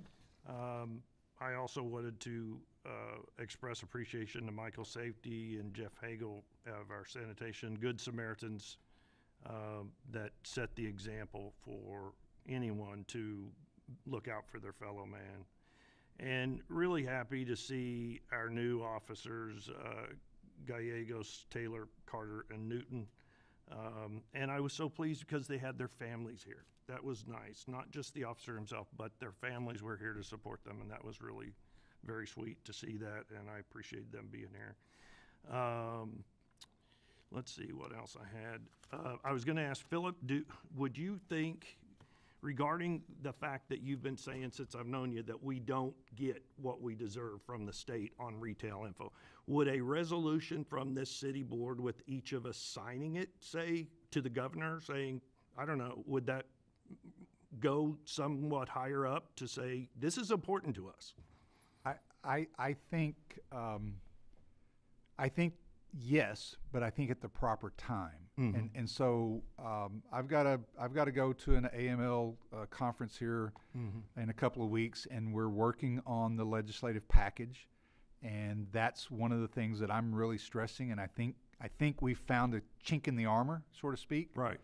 So if we can find a legislator who is willing to run that, then I think maybe it's time to do that and have the resolution and let me go to Little Rock and speak to it again and speak in front of the One legislators. of those things you wonder if all the legislators are aware that the state doesn't allow this to go out. It's kind of frustrating. It's like, what are they trying to hide? If Right, other states right. provide it, why can't Well, the big reason that the state always says is competition. It's if you remember right, a few years back under the hamburger tax, which we don't have, but if you had a hamburger tax, prepared meal tax, the restaurants report their sales tax to the city because it doesn't go to the state. It goes to the A&P tax, right? And that used to become public knowledge, was posted in the paper, and you could see how much Chili's was doing versus whoever. Yeah. Well, that was subject to, there was a law passed that moved that out of the being FOIA-able, right? So the concern is always that you let the information get out, right? That all of a sudden the mayor is a upholstery owns a upholstery shop, and there's 3 other upholstery shops in town, and now somehow you can gain up on your competition. I see.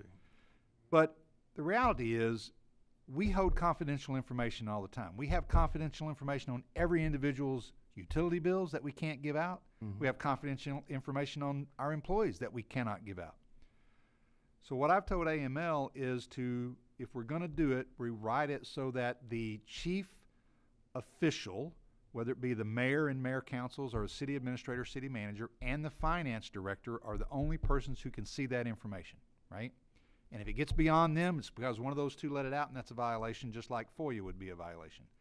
But I think if we get to the right spot and we talk to our local legislators, when I believe one will be supportive of running the bill, we will have a chance if we keep it narrow to saying related to an economic development project, right?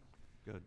I will tell you tonight, and I apologize for taking more time, but I pushed the developers to try to force the retailers into giving us the data, and the retailers just said, unless we're required by law, we're not handing it out. Right, yeah. So, well, I just listening to you earlier, I just wondered if sometimes resolution from a city board on other subjects has helped. I didn't know if it would help. I think when we But get to that point, you sound like you're already far along on when we get to that point, I will likely ask you for a resolution before I go to Little Rock and testify. All right, thank you. And then what else did I have? Yeah, I was just going to address what you did, Philip, that it's so sad that we could have any pranksters putting the city logo like it's a real project that's been approved and then have everybody stirred up when it's so obvious that this is not something that's been in the paper, it's not been discussed, but people believe it. And it reminds me of several years ago, a fake Facebook page that says the City of Siloam Springs, and it comes up in the Facebook searches and makes people think that it's our real page. And it's a prank, but people, years ago, it actually had derogatory, insulting stuff that was, you know, making it look like we as a city staff were doing that. And now it just says for fun, but it used to actually say like it was, and people fell for it. So pranksters like that do nothing but hurt the reputation of the city, the individuals here, and it really frustrates people that are just trying to get on Facebook just to have info distributed or to see family pictures or whatever. I know from everything I've received messages today that people are like, how could you guys do that? You know, is this true? Well, of course not. But it may be something, you know, no, I'm joking. But thank you, Philip. Anyway, thank you. That's all I had. I appreciate it. Thank you, David. Reed? Oh, I'm sorry. Carol? I'm sitting here. I almost skipped you, didn't I? That's one reason why I take social media with a grain of salt, because I don't think you should believe everything that you, just because it's there doesn't mean it's true. Welcome to our new officers. And thank you to Michael and Jeff. What great employees. All of our employees are great. But to help save somebody's life, that's tremendous. And I appreciate them going out of their way to do that. That says a lot about our community. Congratulations to the water treatment plant. I was not able to go to the ribbon cutting, but I know they're very proud. I'm very proud that we have accomplished this and our citizens that allowed us to do that.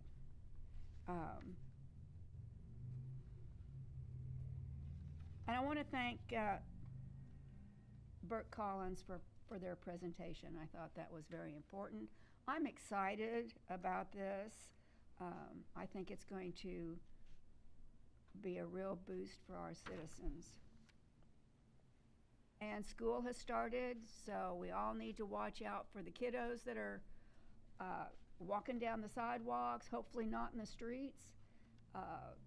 And the buses, watch out for the buses and the cars that are backed up trying to pick up their kids. Just be patient. They'll get their kids. They'll move out of the way. So, thank you. That's all I have. Thank you, Carol. Reed? Thank you, Madam Mayor. I was able to attend the ribbon cutting for the water treatment plant. I thought it was done very well. I believe Colin Hayden had a lot to do with that, and anyone who helped her. I felt like it was presented well, professionally, and showed excellence for our community, for our city. Director Burns, I appreciate your articulation on what you spoke about concerning the Kayak Park. Proactive and protect. That was well spoken. Thank you. Last week, we had a super moon. And I was wondering what kind of an anomaly would happen because of that. And tonight we had Director Burns and Director Allen agree twice. So, miracles never cease. I'm not saying it's impossible, but that was quite a deal. Oh, September. School has started. I'm glad to see the city coming buzz with activity. People moving about, doing things, getting ready to step into that school rhythm, so to speak. I believe next week JBU will be active as well. It's good to see the young people in and about. It makes me feel a little bit younger even, so thank you. Thank you, Reed. Lisa? I want to say thank you to the two employees, Michael and Jeff. It's amazing to see employees step up like that, but it's not surprising. That's the kind of employees, it's the kind of community we have. So I had a couple of questions. You mentioned on here the Don Hill project, and Jonathan Barnett came to us four meetings, and he said he wanted to do a presentation of more information. Will we be able to see that presentation sometime, or? Well, you're welcome to. I've got workshops scheduled. Next workshop is compensation plan, IRWP, and then budgets. But the presentation that he honestly was going to make is the plan for providing sanitary sewer to the Coons Addition and to Country Acres Phase 2. I've got those plans. I'm Okay. happy to share it with you. I've got an estimated cost. Mr. Barnett believed that if the Don Hill issue wasn't going to be funded by the county, that he possibly could swap Coons Addition for Don Hill. The county didn't necessarily agree with that. So that discussion I had earlier about Don Hill and AEDQ and ANRC, Coons Addition is in the mix. Whether or not we're able to figure something out, but you know, if you would like to, I mean, I can put him on the agenda for a short presentation, but it's really just the Coons Addition. We all know where it is, right? And it's all septic tanks. It's a question of it's feasible to I think get the majority of those properties potentially on gravity feed. Country Acres Phase 2, not so much. It has to be another lift station, which causes problems. But it's a question of how to fund it. I mean, how do we fund a sanitary sewer system in the county that's not, they're not city residents? And my understanding, Country Acres Phase 1, and Director Smiley, you can correct me if I'm wrong, the city front-loaded that project and waited until people tied on to get like a $10,000 cost or something. They had, not only had to pay the sewer taps and all that, but they had to pay $10,000 or $15,000 each time they tied on. So do you do that in the county, front-loading, waiting for people's septic tanks to fail before they pay on? I don't know that that's the, you know, if there's grant money, which is what Mr. Barnett was believing there is, but as we talked about, grant money from ANRC is for disadvantaged communities, meaning they have a lower median household income than the state average, and we can't get to the census block, the census track to get the data. The census doesn't release that. On the census block, 2019 numbers, state was $50,000 median household income. The census block is 52. You go back to 2010, state average was 45. The city average was 47. We can't get to that point. So at this point, I just don't know how we're going to do it. But as I stated earlier,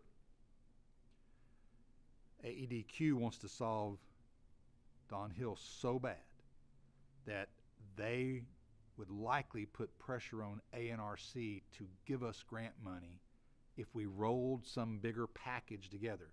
Meaning those other two? Yes, ma'am. The two things I heard was regionalism gets bigger points, and obviously the Illinois River Watershed gets points. Northwest Arkansas probably not going to get a lot of points in central Arkansas, right, compared to the Delta and some of the other areas. But if we could wrap something together like that, then we may be okay. But there's another issue out there, and I briefly mentioned it.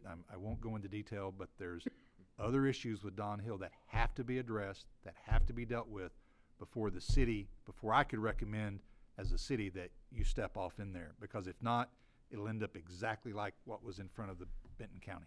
Okay. So that. I know he mentioned that there was a lot of money available, but we didn't know at the time, right? So to give you more information, ANRC has requested $550 million from the state ARPA money. If they get all of that, $300 million going to water projects, $200 million going to sanitary sewer, and $50 million going to storm drainage. They don't expect to get that, they expect to get half. Now, does the same split ratio, is that what they're gonna do? They don't know. They believe there's more water projects that need to be addressed than sewer projects. So, you know, they did a study and there's $5 billion worth of needs in the state of Arkansas. So, again, talking to ANRC originally about Coons Edition and Country Acres, I keep saying Country Club, Country Acres Phase 2, we didn't get a really good vibe. Steve Gorsuch and I didn't really get a good feeling that ANRC would be real supportive of just that project. But AEDQ and Don Hill being an issue, and AEDQ being in the mix, things might move along a little faster if the other issues in Don Hill can be addressed. So that's the best way I can describe it. I personally would like to see more, but you can send it to me or send it to the board or whatever. I don't know that I have any more other than the design, but that's where we are. Okay. And how did ADEQ get in the picture? Was that you or Jonathan Barnett?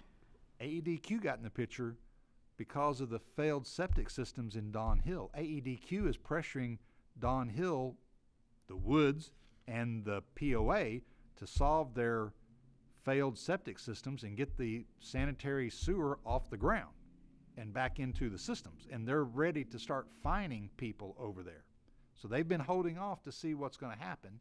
Now that the Woods have decided that they're not supportive of that project and the county's moved on, it's going to be AEDQ that's going to have to force legal actions against the property owners.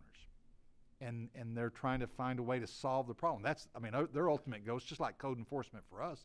Our ultimate goal is to gain compliance, not cite somebody and take them to court. But there's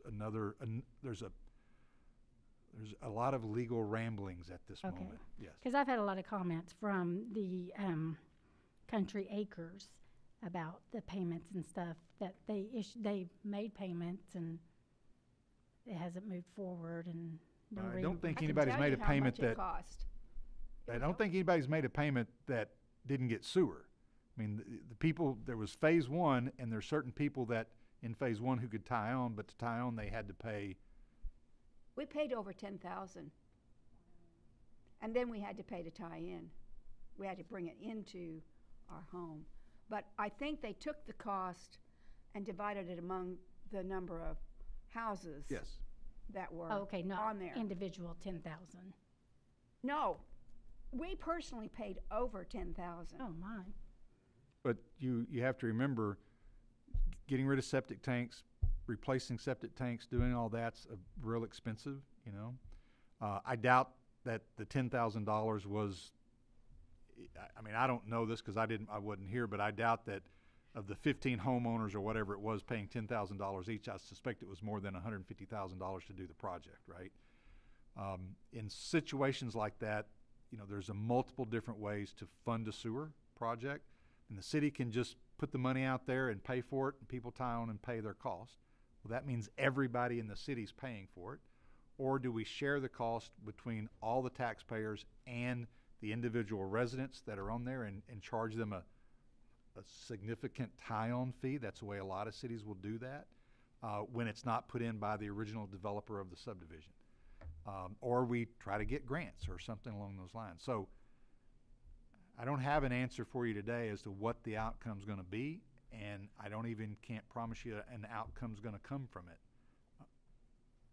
If we go to ANRC, I think we have to bring in the Don Hill side of things, and to bring in Don Hill, there's some legal issues that have to be resolved. Okay. I will tell you, though, we did not have to pay that in a lump sum. Right. It was added to our utility bill for a certain period of years. And I was thinking it was 3 to 5, but I could not tell you specifically. 'Cause I think this is a subject that's not going to go away. Oh. Especially for Country Acres. Because I get comments from people that live there. I have people ask me all the time, how can I? And the problem is they were offered that opportunity and they didn't want to take it back then because they weren't having problems. Some of them are having problems now. So it'll keep coming up. So the next thing I was going to ask you about, and I think you already answered it, is the presentation for the IRWP, which I'm excited to have them coming. So it's 2 meetings away. Yes, ma'am. I'm excited to hear what they have to say because Director Burns mentioned that we should go. I went. I understand his comment that we could learn a lot from them. So now that school's starting up, I did have a couple people ask me, when are we bringing back the daddy-daughter dance? I'll have to find an answer to that one for 'Cause you. I know I mentioned it 2 years ago and COVID was still around. I mentioned it last year, and then I always get the same people calling because their kids are, you know, that's something they look forward to. And now last year I had a couple of seniors. The last thing I wanted to talk about was we are all unique on how we serve on the board, and I'm okay with who I am and the director I am. I'm okay how I deal with city employees. I'm okay with how I deal with city citizens. I don't ever want to seem like I'm putting anybody else down for the way that they are a director, and I hope I don't. If I do, call me out on it. But I know I get a lot of criticism from the board about how I serve, but I'm serving how I would want to be served. And that's not putting anybody else down. If I have a Facebook page, because I want communication, I don't comment back. I don't give false information. I quote people. I do the correct thing. It's because I do want to hear from citizens, and I do care what the citizens have to say. I used to be a city employee, and I care about the city employees. So please understand, I'm okay with the way I serve as a director, and I'm not going to change. I'm not going to change no matter what comments are made to me. And I just want you guys to know that I'm okay with who I am. So the comments are just for the public, I guess, because I'm not changing who I am. And so that's all I have to say. Thank you, Lisa. I would like to make a comment about the ADEQ at Don Hill. Back whenever I was on the board and Don Hill wanted us to annex them in, that was a major issue, was that the problem would be as soon as we annexed them in, ADEQ would be at our door. I can attest to that. So, I mean, that has been an issue for a long time, and it's not going to go away. So, yes, it sounds like ADEQ has come to the point now that they are going to have to do something or else. So, they've held off for a long time. So, just wanted to make that comment. Marla. Thank you, Madam Mayor. I enjoy seeing the new employees with the police department, and also the staff that we know care, that we actually get to thank them in person. And after teaching here for many years, there's several of my students, especially at the water treatment plant, that it's great to see them grow up and be responsible adults and parts of our community. So kudos for that. And along the lines of the school, they did a backpack giveaway. There were 850 kids that needed help with backpacks. That's a tremendous amount. And the community got together and they were able to fulfill that need. So we're very fortunate to live in such a caring community because our citizens do care. And also, there are many civic organizations, and I want to say thanks to the American Legion because they give a donation to the Manna Center just recently. And, it takes all of us helping each other to make our community work. And lastly, I think that we need to look at the bid process where we put out to get bids on different things that we need done in the city. We're not using all the avenues that we have access to. And if I was researching something for me to get done, I would make sure I would go to a website or contact people that knew lots about it and not just put it in the newspaper. Because, sorry, Mark, a lot of people don't subscribe to the newspaper anymore. And we do, because we like to know what's going on in town. But I think for us to get competent workers and skilled people in the specific areas, we need to broaden that selection process.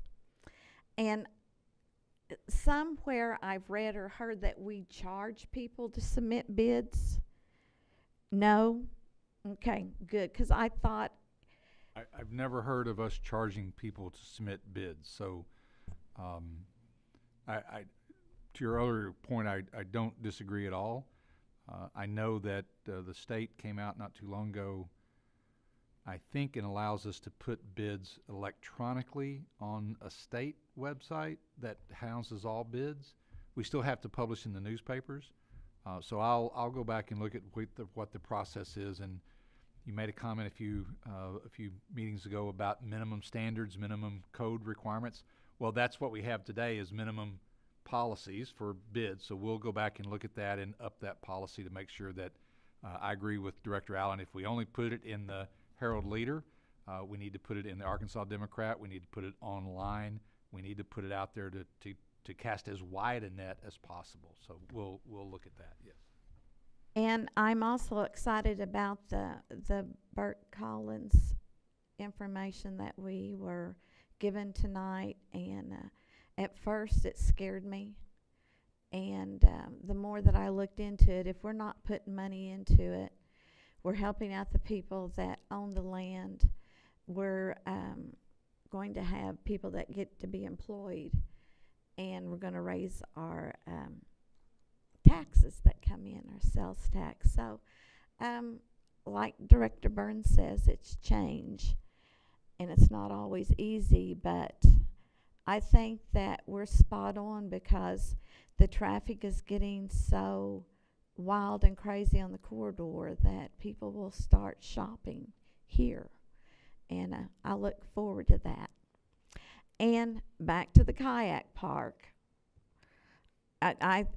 You know, my feelings is we're just throwing good money after bad money kind of thing. But, you know, when we go messing around with nature and trying to make the environment habitable for us and for our needs, we take the course of the natural action of what waterways, streams would naturally do. And if we try to force it to be in one direction when it naturally flows in another, we're going to have adverse problems. And then we invite people there, and it kills the grass. We're losing trees. And I just think that any time that we invest in the nature we're trying to preserve, like the city lake is wonderful now, that we need to be careful and we need to spend a lot of time because we're backtracking now. And backtracking's not good. I think that there's enough knowledge around and resources that we can draw upon that we can make sure we treat the environment with respect, and we're not doing that at the kayak park. May I comment on one thing about BURK Collins? Yes. I'm sorry. There are a couple of other issues that still have to be dealt with by the developer to make this project work. So this was one of the big ones, and the other ones are sort of contingent upon this. But part of it is an easement from Walmart. Walmart owns about 35 feet of land east of their parking lot.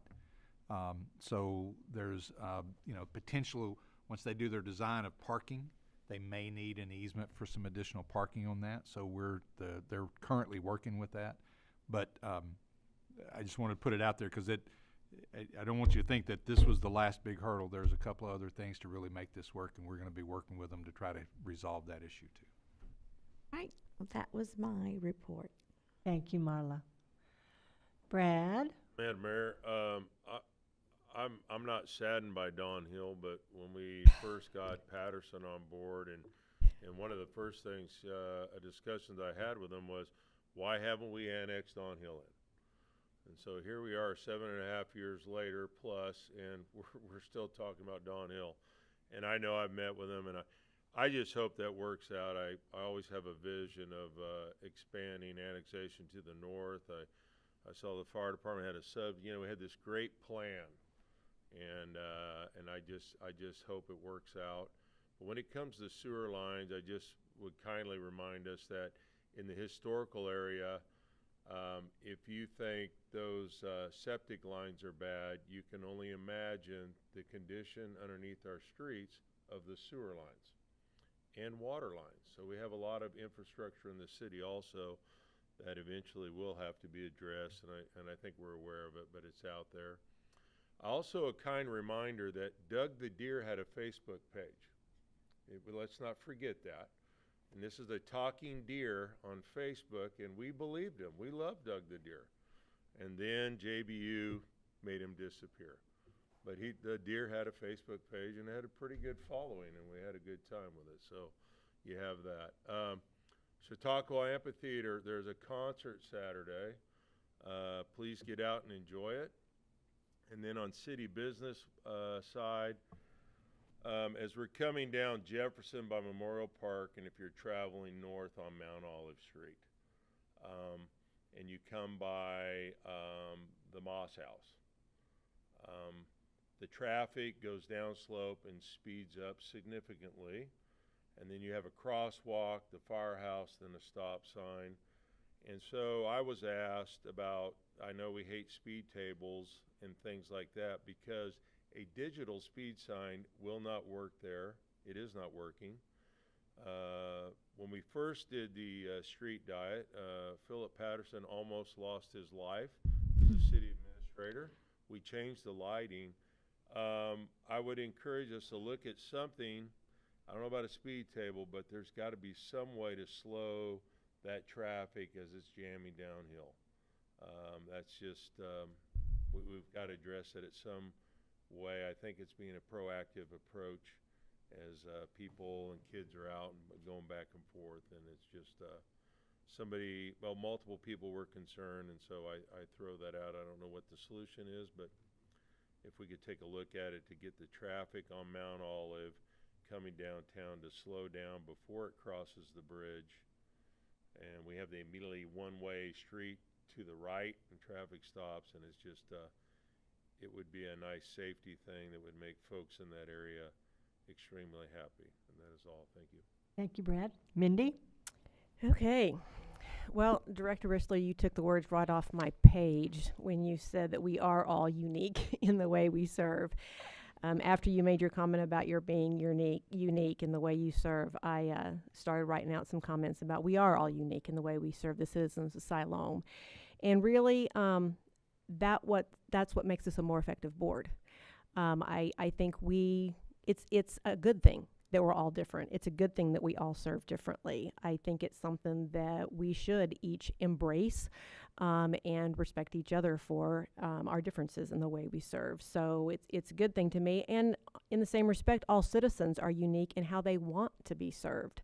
Some citizens really want to be involved in decisions. Some citizens say, no, I voted you in to make the hard decisions, and I voted you in because I trust you to make those hard decisions. I don't want to be involved. I want you to make those decisions.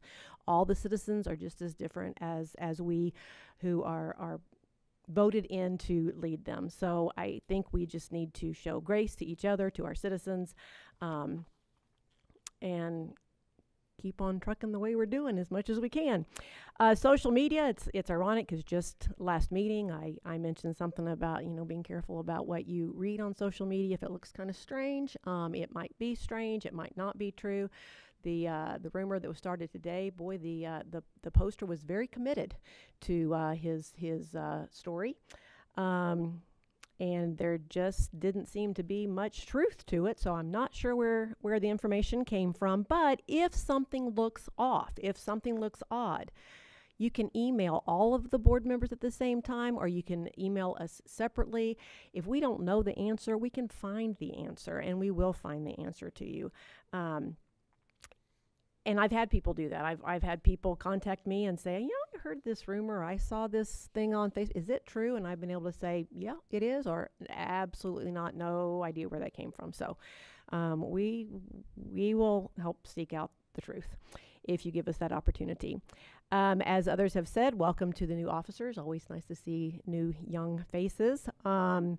Thank you to Michael and Jeff for their work in really saving the life of a fellow citizen. School did start, so we do need to be watching out.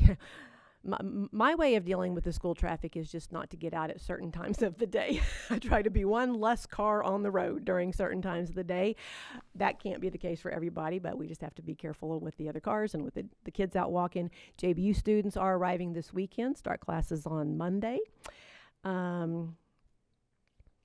The opening of the water treatment facility was a very nice event this morning.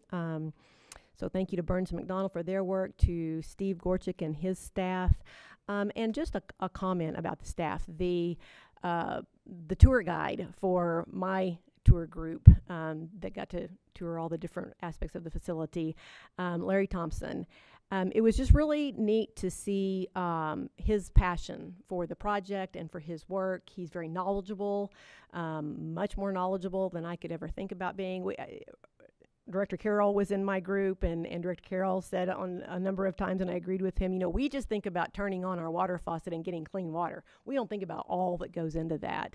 And it's not just all the work that goes into it, but it's work that's done by people who are committed to and passionate about what they're doing. And it was very reassuring to know that the people that are taking care of my water are making sure that they're doing a good job with it. So I thank them for that. Thank the citizens for approving that funding for that particular project. It's going to assure that we have good, clean water for many years ahead. And with that, unless anybody wants me to just keep rambling on, Director Burns, he didn't time me. I will move that we adjourn. Do I have a second? Second. We have a motion and a second. All those in favor say aye. Aye. Those opposed say nay. We are adjourned.